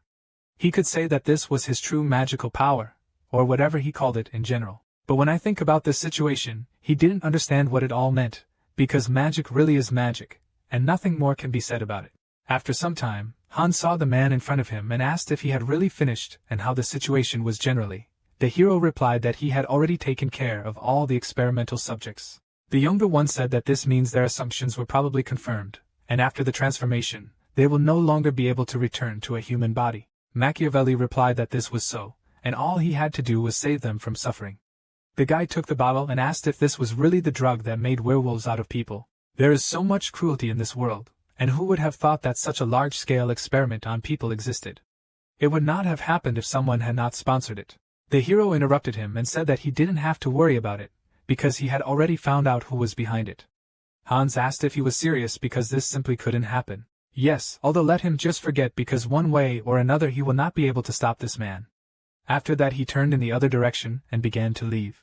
And Machiavelli remained in the same place with his back to the factory, which was burning after his true magical power. The banquet was supposed to take place in one of the rather expensive houses, but the old man shouted and asked if they really dared to call this food. Since this is my aristocrat, he didn't like everything. He threw food around and thereby injured the maids. He further stated that they only want to fill their bellies at his expense, so none of those present here is definitely capable of doing their job accurately. All of them here are just the dregs of society who don't even deserve a penny. The old man called them just idiots, as well as non-entities. After some time, he quickly walked along the corridor of his estate, saying that one and the other are scoundrels, and whoever you take, no one knows their duties. But he, in turn, invested so much money in this business that the name could not be dreamed of, and they could not even follow the objects of the experiment. He doesn't know whose hands it was, but the main thing is that everything is settled with the test subjects. Soon the old man will be able to receive the results of the research, and will be able to proceed to the next stage. As a result, just a little more, and the drug with which he can restore youth will be in his hands. There are other effects besides giving the appearance of his previous years. It turns out that he will make him stronger and more perfect. The years that he spent on achieving this goal were not in vain. Suddenly someone behind his back called him, Belfort Rickson. The old man realized that they had come for his soul and immediately turned around and asked who he was. But the hero was about to conduct a dialogue with him, and immediately jumped to the side so that he knocked her down with his hand. The aristocrat did not understand what was going on and asked what it was, and also tried to get through to the security. Machiavelli told him, no matter how much he called, they would not hear him, because the man had installed a sound barrier that was located around the perimeter of the room. The interlocutor asked with a statement what he was saying, and the professor grabbed him and said that he would ask him just one question. Let him imagine the survival of an 8-year-old child, but he, like his parents, had to face this monstrous reality. Also this very child who looks into the eyes of the killer with a smile before his own death. And in his smile, before everything happened, one could read only gratitude for being freed. After that, how does he think that a man felt at that moment, who had no choice but to burn his family to the ground along with him? Naturally, the aristocrat listened to him carefully and also understood what was being discussed. When he realized what this man was talking about, he immediately began to laugh, and at the same time asked if it was he who got rid of those who had escaped under the experienced ones. He also thinks that there was a misunderstanding and suggested that if he let him go, and not just talk, the hero replied that he would just answer his question. The man said that he simply forgot about what happened and the fact that he killed them because it was the course of events. If you think about it, it's not a big deal. But he also killed a couple of scum. So what? After all, they are a haul and an opportunity to do something useful at least once in their worthless life, namely a chance to serve for the benefit of the development of humanity. So, can't their sacrifice still be called noble? Machiavelli replied that it was good, and now he had heard more than enough. After that, he took out a syringe with the very substance that turns on a werewolf and inserted it into the old man's neck. The man realized what had happened and what kind of substance was being introduced into his body, so he was horrified. And Machiavelli continued to say that it was precisely for this reason that he now does not have a drop of anger towards him. The aristocrat grabbed the neck where the injection was given and asked what he had done to him right now. The professor noted that he looked at the records of his research, and can say that they are quite interesting. It turns out that a small dose of this drug works. Even she is capable of turning a person into a werewolf, but I wonder what consequences should be expected if he took a large dose of it for gas. Something terrible began to happen to the old man. He screamed in pain, his appearance changed, and his limbs took on a completely different shape. As a result of this whole transformation, a huge monster appeared in front of the main character, which had several arms as well as a large mouth.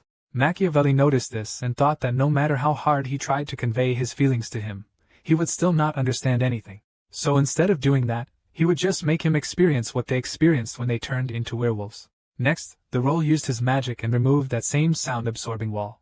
Because of this, the monster screams began to spread throughout the estate. The subordinates heard this and asked what the sound was. It seemed to them that it was coming from Mr. Rickson's room. So several wizards, as well as guards, came running to his room and asked if he was okay. But at the same time when the door swung open they were amazed, because they saw a huge monster in front of them. As a result, it was completely unclear where he came from. Although it was necessary to pacify him right now, one of the guys said that those who do not have magic should look for the master. But the guards continued to use their power, and directed it in fairly large quantities at the monster who was screaming in pain. All these actions continued for some time, and people said that this is a tenacious creature. They should continue to cast spells and increase the firepower. Machiavelli left this aristocrat to his own subordinates, who did not know who he was and tried to kill him. Hans and him were in one of the rooms and he asked how much was there.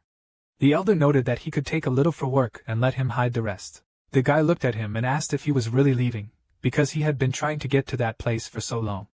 And perhaps he should look around first. The hero noted that he would still return next time. He needed a more suitable person to cover. The friend said that he understood, and in that case, let him rest well. Machiavelli, after a short conversation, left the estate and walked along the street at night. He stopped near one of the reservoirs and turned his attention there. A boat floated across the water, apparently carrying passengers or some kind of cargo. The man drew attention to her, and then, as if with anger, he clenched his hand into a fist. And just like that, looking forward, he stood for some time on the shore. The next day, reporters lined up near the estate where the incident happened. They said that it couldn't be the same Rickson. But in general, it's only possible that you were devoured by a monster. The man said that, according to the guard, when they arrived from the old man, there was not a trace left of the room where the monster was raging. So there is a high probability that the rumors about his involvement in dark magic were true. The interlocutor asked in this case what happened to the monster, and the man replied that the magicians dealt with him, and he heard that it took them an hour to burn the monster. Suddenly something attracted attention from the outside. Also, everyone else turned their attention there because some person was approaching them. Reporters began to wonder what it all meant, whether the National Security Agency had arrived, and with them the nightly order of Nightcrawlers. At that moment they were led by Protector and Grandmaster Jessica Lionholm. It was not clear whether the situation was really so serious that it required the presence of the National Security Agency itself. It seemed that this news was heading for a sensation. With the agency, as well as the Order of the Night Serpents, the event is taking a completely different turn. The guard who was standing near the main entrance became wary. The girl came closer to him, and when she looked back, she told them to open the gate. The interlocutor at that moment lowered his head and said that he was ordered to not be allowed in. But the Grand Master was persistent, and said that we were talking about the gate. Let them open it. The men, who a few moments ago did not have enough to pollinate anything, said that everything would be done. Therefore, the gates immediately swung open, and the head of the National Security Agency began to rush there. She was also alone, surrounded by several subordinates who followed her. The man saluted and told Grandmaster Lionhall that he was honored to meet her. He is Chief Inspector Jason. The girl thanked him for the work he had done and said that from this moment on, the case would fall under the jurisdiction of the National Security Agency. In this case, let him provide all the evidence and information that they did not lie and leave the crime scene. The old man noted that if this is so, then good. And then he immediately announced to his subordinates that they should all go to the exit and get out of the knowledge. The agents began to carefully inspect the premises they were in right now. Soon the girl said how difficult it is to remain serious all the time, and the interlocutor remarked that Annie should stop whining. It's her job. The girl asked me to agree because there is no one around. You can forget a little about the image. The colleague replied that they are precise measurements, and should always maintain their own face in any situation. The boss told Lloyd to be quieter, just under any circumstances. Let them try to maintain a confident appearance. In addition to all this, let them not forget why they came here. The interlocutors became more serious, and said that they understood everything. The woman drew attention to the creature and asked if this was really a monster. It was quite creepy. Moore said that, according to rumors, Belfort not only practiced dark magic, but was also involved in hunting cryptids, so the monster's intervention could not be called a coincidence. The guy looked at the document and said that the monster appeared and Rickson was killed. But based on this information, the testimony of the witnesses agree. She carefully examined the monster and said that his body was burned down to charred bones, which is why it would be impossible to find any traces. The Grand Master told her subordinates that they should inspect the room, as a result of which they all began to carefully examine. The woman walked towards the portrait, which hung right in the most visible place. She took a good look at it and realized that the painting had been moved, but the wall was quite clean. That's why I tried to touch her, and when I did, the secret passage below began to close. The guy paid attention to her and asked if she had really found a niche in the wall. The boss replied that it was so, but the inside was empty. But when she examined it a little, she said that, based on the width, as well as the location, she could assume that there was a safe here. Annie asked if it was a safe. Lloyd began to say that Belfort Rickson was called a sinister businessman, and perhaps he hid his dirty money in it. Jessica said that this was true. How could he keep his secret reserve fund here, at least until yesterday evening? The safe was definitely still inside this niche. She thought that this, in fact, was indicated by the absence of dust. Then she began to talk and reflect on the sudden death of a multimillionaire, as well as a monster, and a missing safe. It turns out that too many components coincide to call it a mere coincidence. From all this she concludes that there is someone else. This is the man who took part in Belfort's murder, and the question is, how he got away without leaving a fingerprint. The one. There is only one of the people she knows. Only he could pull this off. And this is Arsène Lupin, she knows no one else. Interrupting her thoughts, the woman called this name out loud, so that what she said was heard. Lloyd immediately asked what she was talking about. The boss replied that she was talking about her own. Next, I asked the guy if he recalled any unusual incidents in Les Orvelka recently. The interlocutor noted that this was just one of those. But we are talking right now about an explosion that occurred in an abandoned factory. It happened just before Belfort's death. Jessica said that she was now confident that they could definitely find some leads there, so she said they should go there. The main character, in turn, was in his room at home and negative effects surfaced in his mind.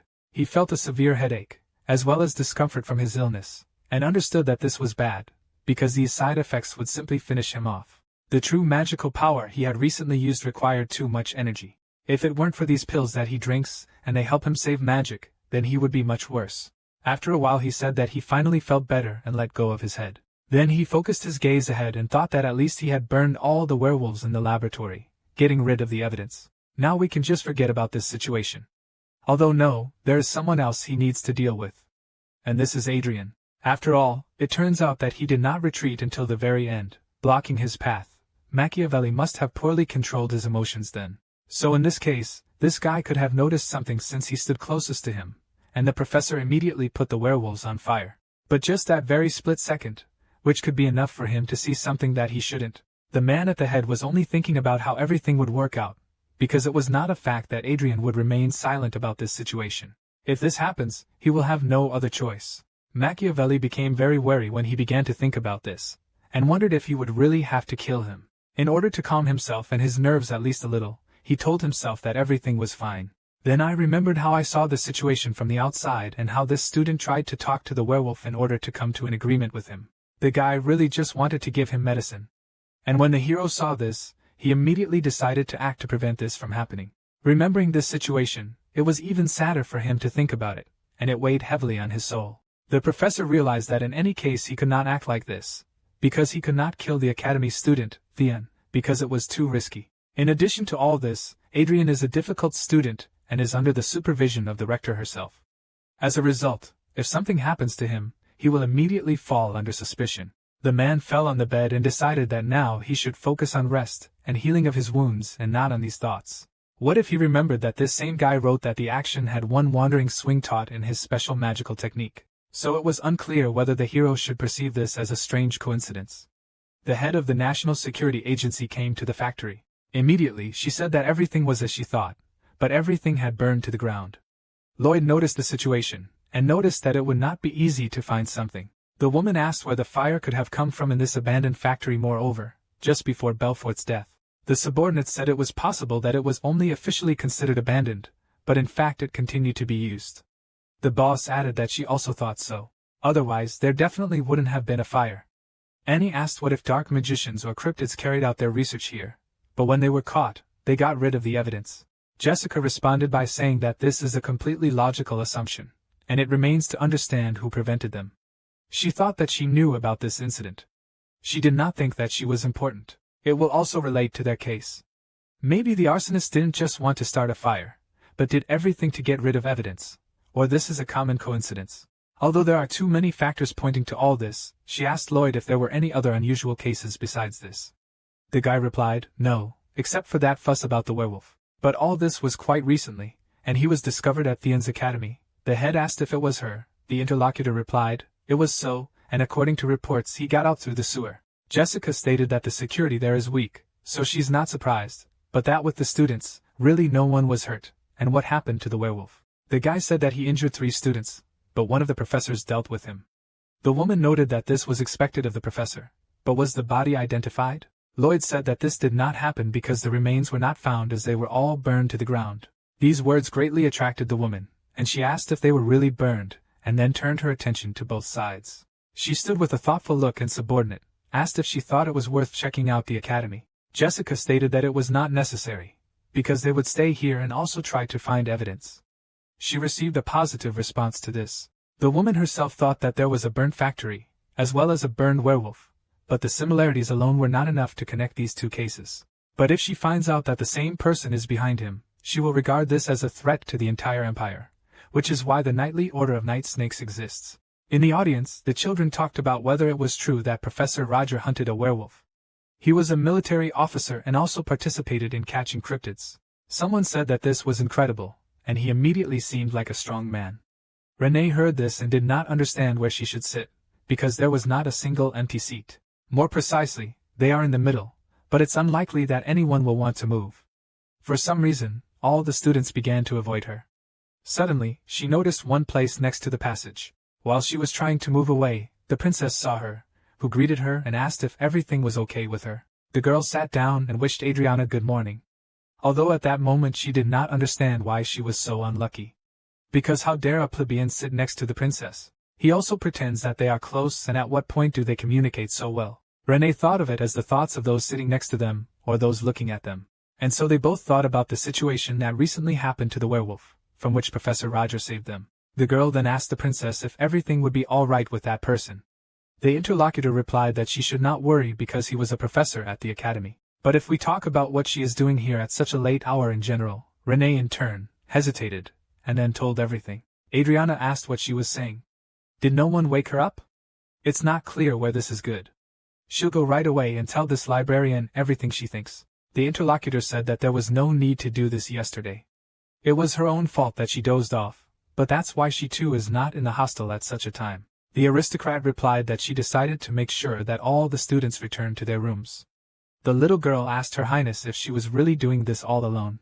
The princess took these words with a smile and told her to call her big sister, because she understands correctly that everyone at the N Academy is equal. Renee thought that one could only think that the princess was making her evening rounds alone, and then, without hesitation, she approached her as an ordinary commoner. As a result, she felt somehow uneasy about what had happened, as if as soon as she let her guard down, something would immediately happen. Professor Roger entered the classroom. When the students saw him, they immediately covered their mouths. The man slowly walked up to the counter and said that they were starting classes. Today he will tell them about the features of manifestation, as well as the basics and principles of elemental magic. It in turn is used more often than other methods of manifestation, and it is the most significant of all. The basis of all the basics that most students are already familiar with, so today he will show them a completely new method. Flora came to class again, and she was interested in it. She looked carefully at the leaflet that the professor distributed to everyone and thought what a new method he had prepared this time was interesting. The main character continued to say that this particular method would help them increase their elemental power from somewhere from 20 to 80%. Several guys began to discuss whether this was even possible, but the interlocutor noted that he thought the professor would not lie to them. Sir Roger turned to Anthony and asked what attributes of elemental magic he uses. The student answered water, ice, and also plants. The man said that in this case, let him demonstrate the one in which he is most confident. The boy hesitated, but said that he would do everything now and began to use his magical power. Machiavelli saw what happened and said that it was quite good. Anthony thanked her for her kind words. But the main character interrupted him, and said that he was very far from ideal.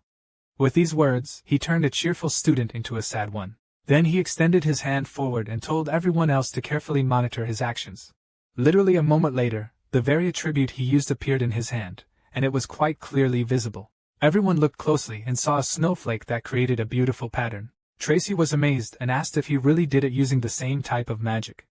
Leo was amazed and said that this was a completely different level. The professor continued his story, saying that now that he had their attention, they would start with theory. Flora carefully observed his actions, and this attracted her.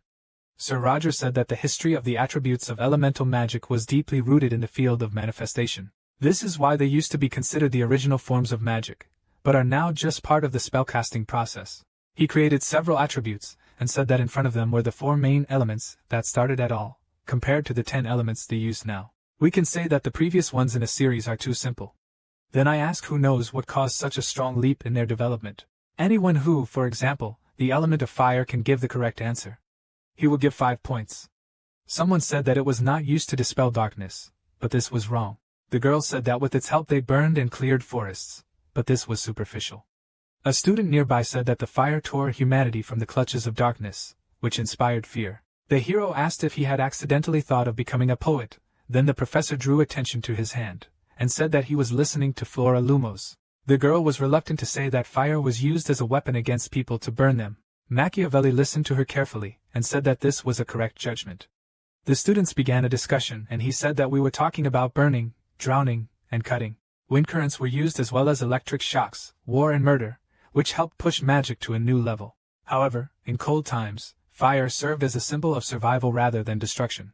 But water itself, in turn, has become an important component of the water wheel that is used today. At the same time, the wind rotated the blades of the mills, and in this one electricity, in turn, illuminated the cities. Therefore, the purpose of elemental attributes can change depending on human actions. One can talk about fighting for a better world, and it is with this attitude that they should begin to master these attributes. After they have talked about the theory and are now moving on to the practical part, have them now go ahead and create an elemental sphere. Soon he told Joseph to focus on the flow. For a second year he was too inexperienced in releasing magical power. The guy said he would do everything. Roger asked Irina if she really calls this a plant attribute, as if he were looking at a rotting autumn leaf that lies on the ground. Let him imagine a sprout that breaks through the soil, and she agreed to this. Leo turned his attention there, and realized that he couldn't even find a word. Suddenly, he turned his attention to the side and saw that Adrian was doing nothing and was just sitting silently, looking down. That's why he turned and asked what he was doing, but it was too late, because the professor was already very close. And the main character paid attention to the student, and saw that he was sitting quite thoughtfully, and doing nothing. It was completely unclear what had happened to him, and why he was behaving so strangely. Thoughts flashed through his head that he decided to rebel against him after that very incident with the werewolf. Although if you look closely at the expression on this person's face, then this is not so, because it seems that this is not the case at all. Then there is only one option. The hero asked if he understood correctly that he had not yet practiced elemental manifestation. The guy replied that this was so, and he was apologizing, because he was so embarrassed. Roger understood. This is what it means to be a special student. The owner does not have basic knowledge. Even if he was accepted to see inclusion, it is strange. He, in turn, cannot sell responsibility for a person to whom everything needs to be explained from scratch. Of course, he will still lag behind whether he is from the others or not. Well, it's not so simple at all, and asked to name the attributes that he can use because he should know this. The boy replied that, of course, they are fire, water and wind. The teacher asked to try to use fire. The boy asked in what sense. The hero replied that he would teach and could not leave a student who needed help. Machiavelli told him to accumulate magical power, and he must master the basic manifestation. Adrian replied that he would do everything now. The professor said, and now he should think about how he turns it into an attribute that is, fire. The student replied that he would try now. He tried to do this for some time, but it didn't work. Then the teacher said that thinking about the goal is not enough, because he must allow the senses to open. Adrian listened to him carefully, and then closed his eyes and began to gradually concentrate his power.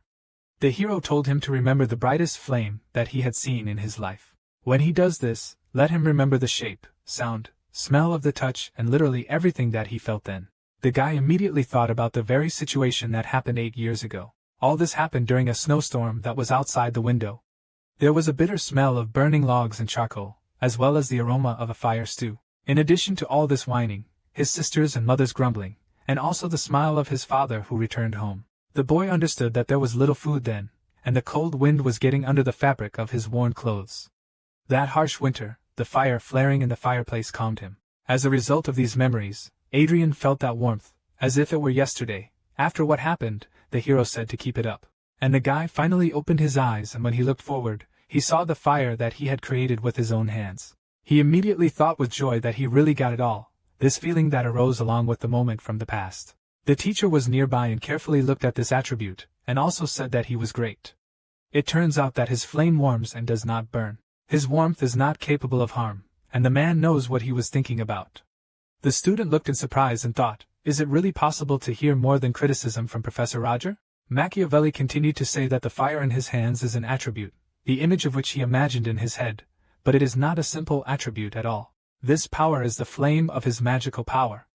Adrian looked carefully and asked if this was his magical power. The teacher began to leave there and told the guy to remember this feeling well. He further stated that he was already completely confident that they understood this, and that this is the very method that he recently spoke about, as a result of which, even if they do not rely on the senses, also, their own experience will not hurt them at all, and basic knowledge serves as the basis for using the attributes of elemental magic. The idea of the heat of fire and the cold of ice is not enough, and even a 3-year-old child knows this. A true magician must put something unique into his spell. Just because of this, let them remember a moment that has great meaning for them. They should connect all 5 of their own senses to all this. The same guy who just recently had a bad job with this attribute created it and said it worked. The neighbor said that the difference is really significant.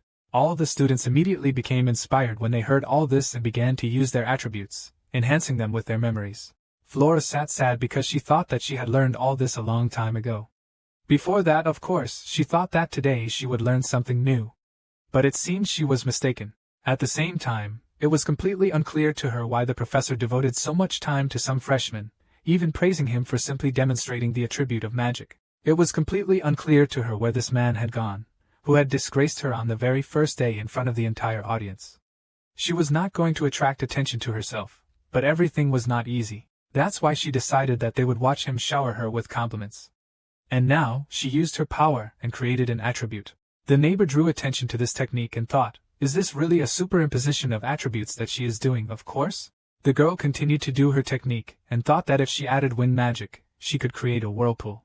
Suddenly, she felt that something strange began to happen to the flow of her forces. A bright enough light appeared, and this technique became completely uncontrollable in her hands. The students asked what else this was, and someone said that it was dangerous. The girl nearby asked Flora to stop. The girl herself understood perfectly well that she had to stop all this, otherwise an explosion would definitely be unavoidable. She needed to set up a barrier so that no one would get hurt. The children who were in the area began to run away from her, shouting that they should save themselves as quickly as possible and run away. The other shouted Flora's name, and she understands that she will not be able to hold on to this power, even closing her eyes. Suddenly she heard a teacher approach her and asked her to concentrate, and also put his hand there. Roger called her full name, and told her not to give up and to control the flow of her magical power. Let her not worry, because he in turn will help her in order to overcome this difficulty. The girl did not respond to this judgment, but it was clear that some other force appeared on top of her. Most quickly the ball, which began to spread around the area, decreased and the technology began to stabilize. Flora returned her attention there and realized that it was no longer as chaotic as it was. It was more stable.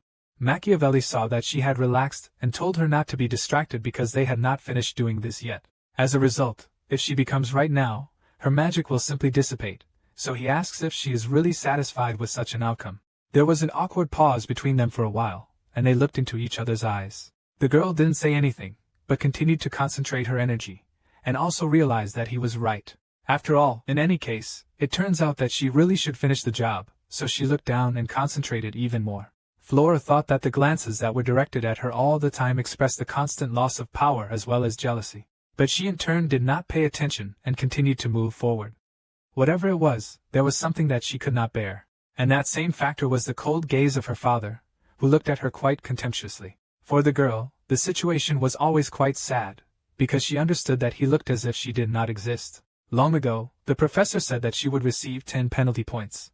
That day, following the humiliation, she was overcome for the first time by the feeling of losing. And it hurt her so much that even such unwanted memories from childhood returned to her, even if she didn't even see his facial expression. And despite this, she knew that he looked exactly the same as her father once did.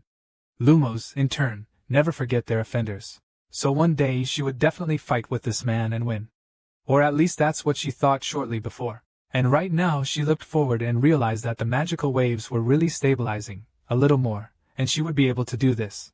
In fact, after a few moments the power that was channeled in her hands took on the form that she needed. The girl smiled when she saw it, and said that this is how it all worked out for her. Professor Roger leaned closer and said that Floralimus had acted rather rashly. And the point now is not even that she tried something new and failed. That's normal, because everyone really makes mistakes.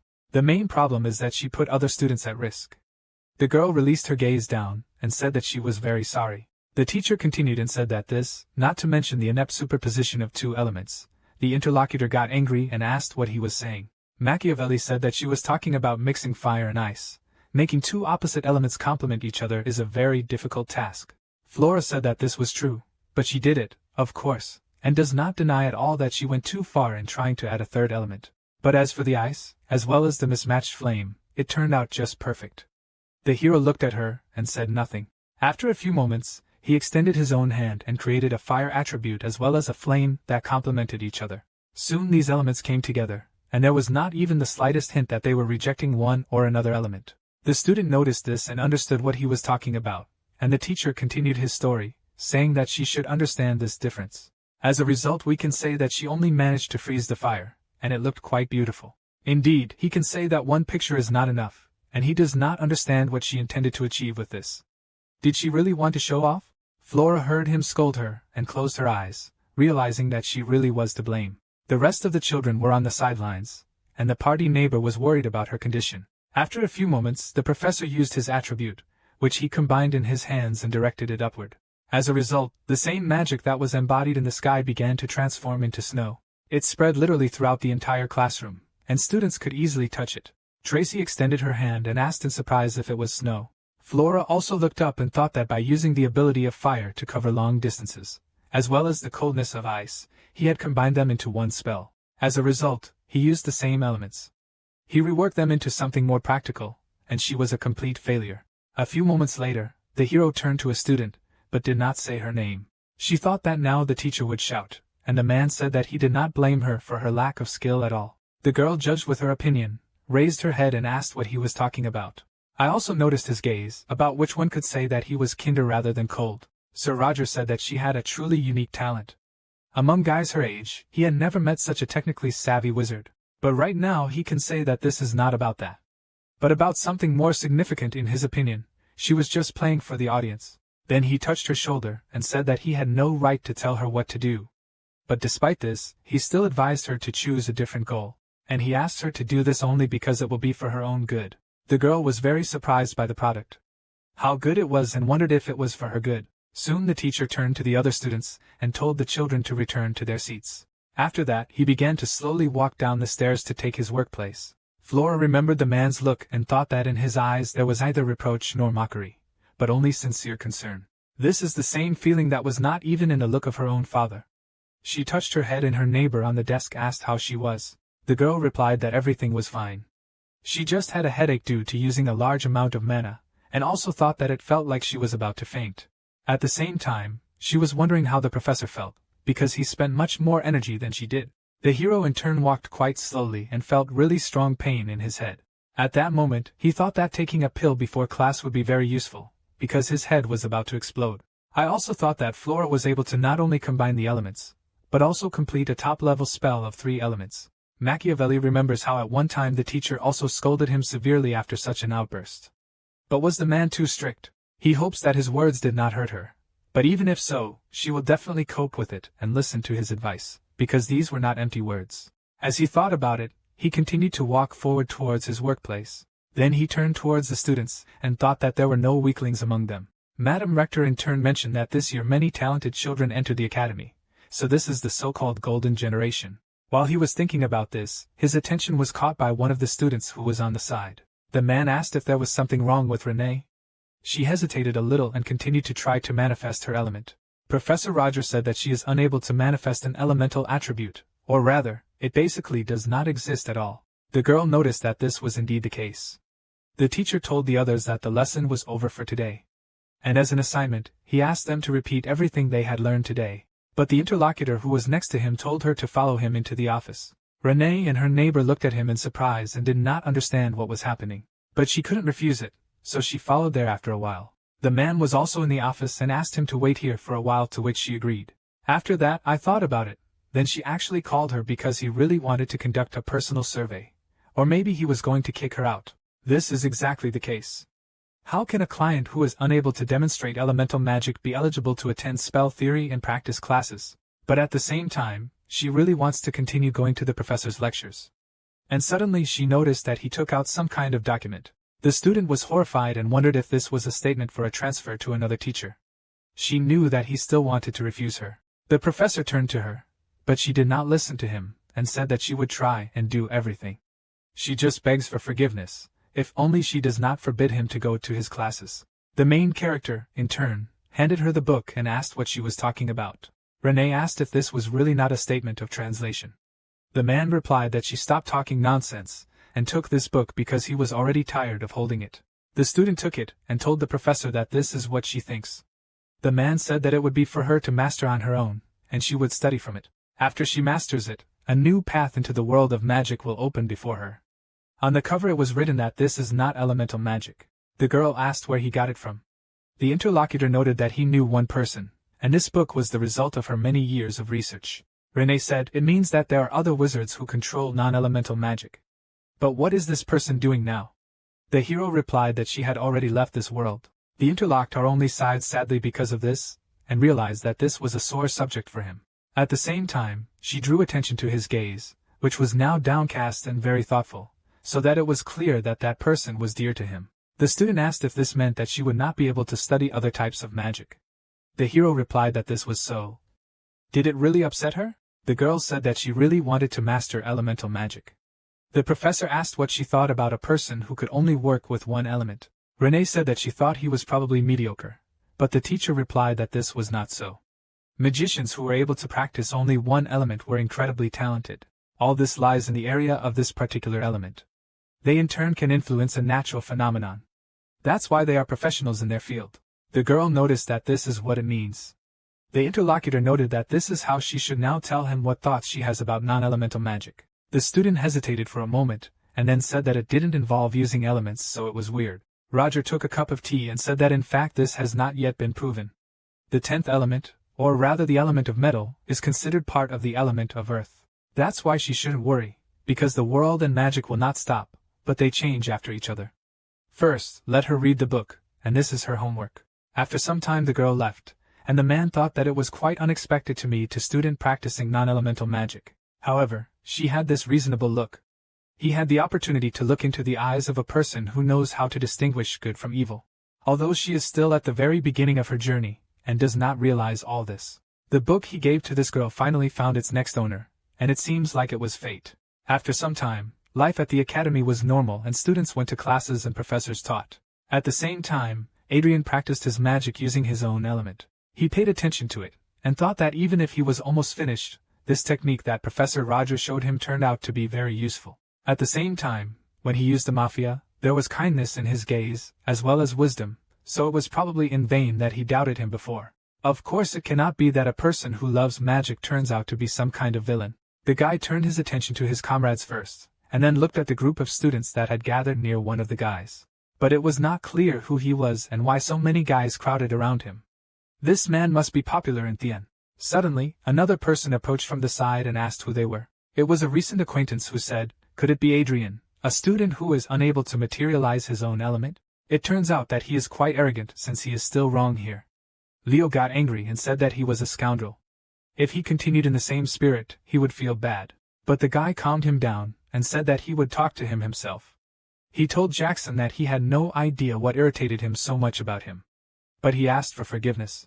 Therefore, he wonders if they can just forget about it. And that's all. The interlocutor noted that if they forget, then he agrees. But all this will happen immediately after he kneels in front. Tracy said that he himself is not ashamed to say this, because he is a noble nobleman. The guy replied that the fallen were not given the right to vote. Although what to take from an uneducated incompetence, the girl was angry and asked if he had really lost all fear. Adrian, after hearing these words, got angry and came closer, then said that he could say whatever he wanted about him, but under no circumstances should he touch his friends. He said this with such an angry look, as if he wanted to hit this guy. But Jackson smiled in response to this and asked what he would do for him. Adrian immediately took the white glove into his hands and noticed that it was happening. He didn't mean it in a good way. In this case, he understands everything, and there are no problems, because then he challenges him to a magical duel. The aristocrat in turn immediately said that he was accepting the challenge, and his comrades told the guy that he was the one doing such a thing. The student with glasses did not listen to them and said that if he wins, he will apologize to Leo, as well as Tracy. Jackson smiled and said that they would see who would win first. That's why, let him prepare to fall on his face. Suddenly, the main character appeared, turned to both of them and said that you have not explained what is happening here. The students immediately noticed him and said that this was Professor Roger. The hero looked at Adrian and fought with anger that he had gotten himself into something again, as if he were some very sought-after person in this world. After his thoughts, he said that he expected an answer to his question. Jackson said that this was a fair fight, and he challenged his opponent to a duel. So he agreed. Machiavelli replied that this duel between first-year students was impossible anyway, because it wouldn't work that way.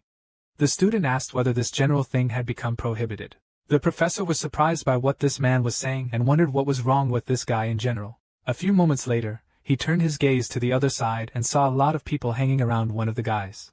Then he decided that now everything seemed crystal clear to him, because this man was doing everything in order to impress the student who was staring at him. So he told his interlocutors that he would not punish them for something that did not happen and let them return to their rooms. Jackson tried to get through to him anyway. Suddenly, on the other hand, another teacher came up and told him not to press them so hard. After all, in this case, isn't he exceeding his own authority as a professor? Still, the mentor has no right to interfere in a duel arranged on a mutual basis. Several students said that this is true and true. The main character was quite surprised and did not understand what he was trying to achieve, but he succeeded. After some thought, Machiavelli said that in any case, he could not allow the students to harm each other, so why not sit through the duel? Then he turned to the guys and asked if they agreed to this. Jackson immediately said that he was not against it, and his opponent noted that he was also in favor. The hero looked at the professor, stood up for this duel and said that the duel would take place. The teacher said that there was something else. He came closer and extended his hand and asked if he would like to make a bet on this matter. Of course, he is definitely not obliged to do this and knows that it is stupid to bet on a duel, the result of which is already known. Well, why not? The main character understood what he was getting at, so he interrupted him and agreed to this proposal. Chris smiled and said that he did not expect that he would accept his offer so easily, so who in his opinion will be the winner is interesting. He said that in turn, he bets on Jackson Filio and believes that he is an incredibly talented magician. The boy was happy because of this. Then, with a spontaneous smile, he asked whether he was also going to bet on this guy. Whether they should then bet on how he would win. But the main character responded to this by saying that there was no need for this at all. After all, in turn, he was just about to bet on Adriano. The boy was surprised when he heard what he said. Chris laughed about this and said that everything would be as he said. Although he did not understand his confidence in the student, the hero asked what they were arguing about.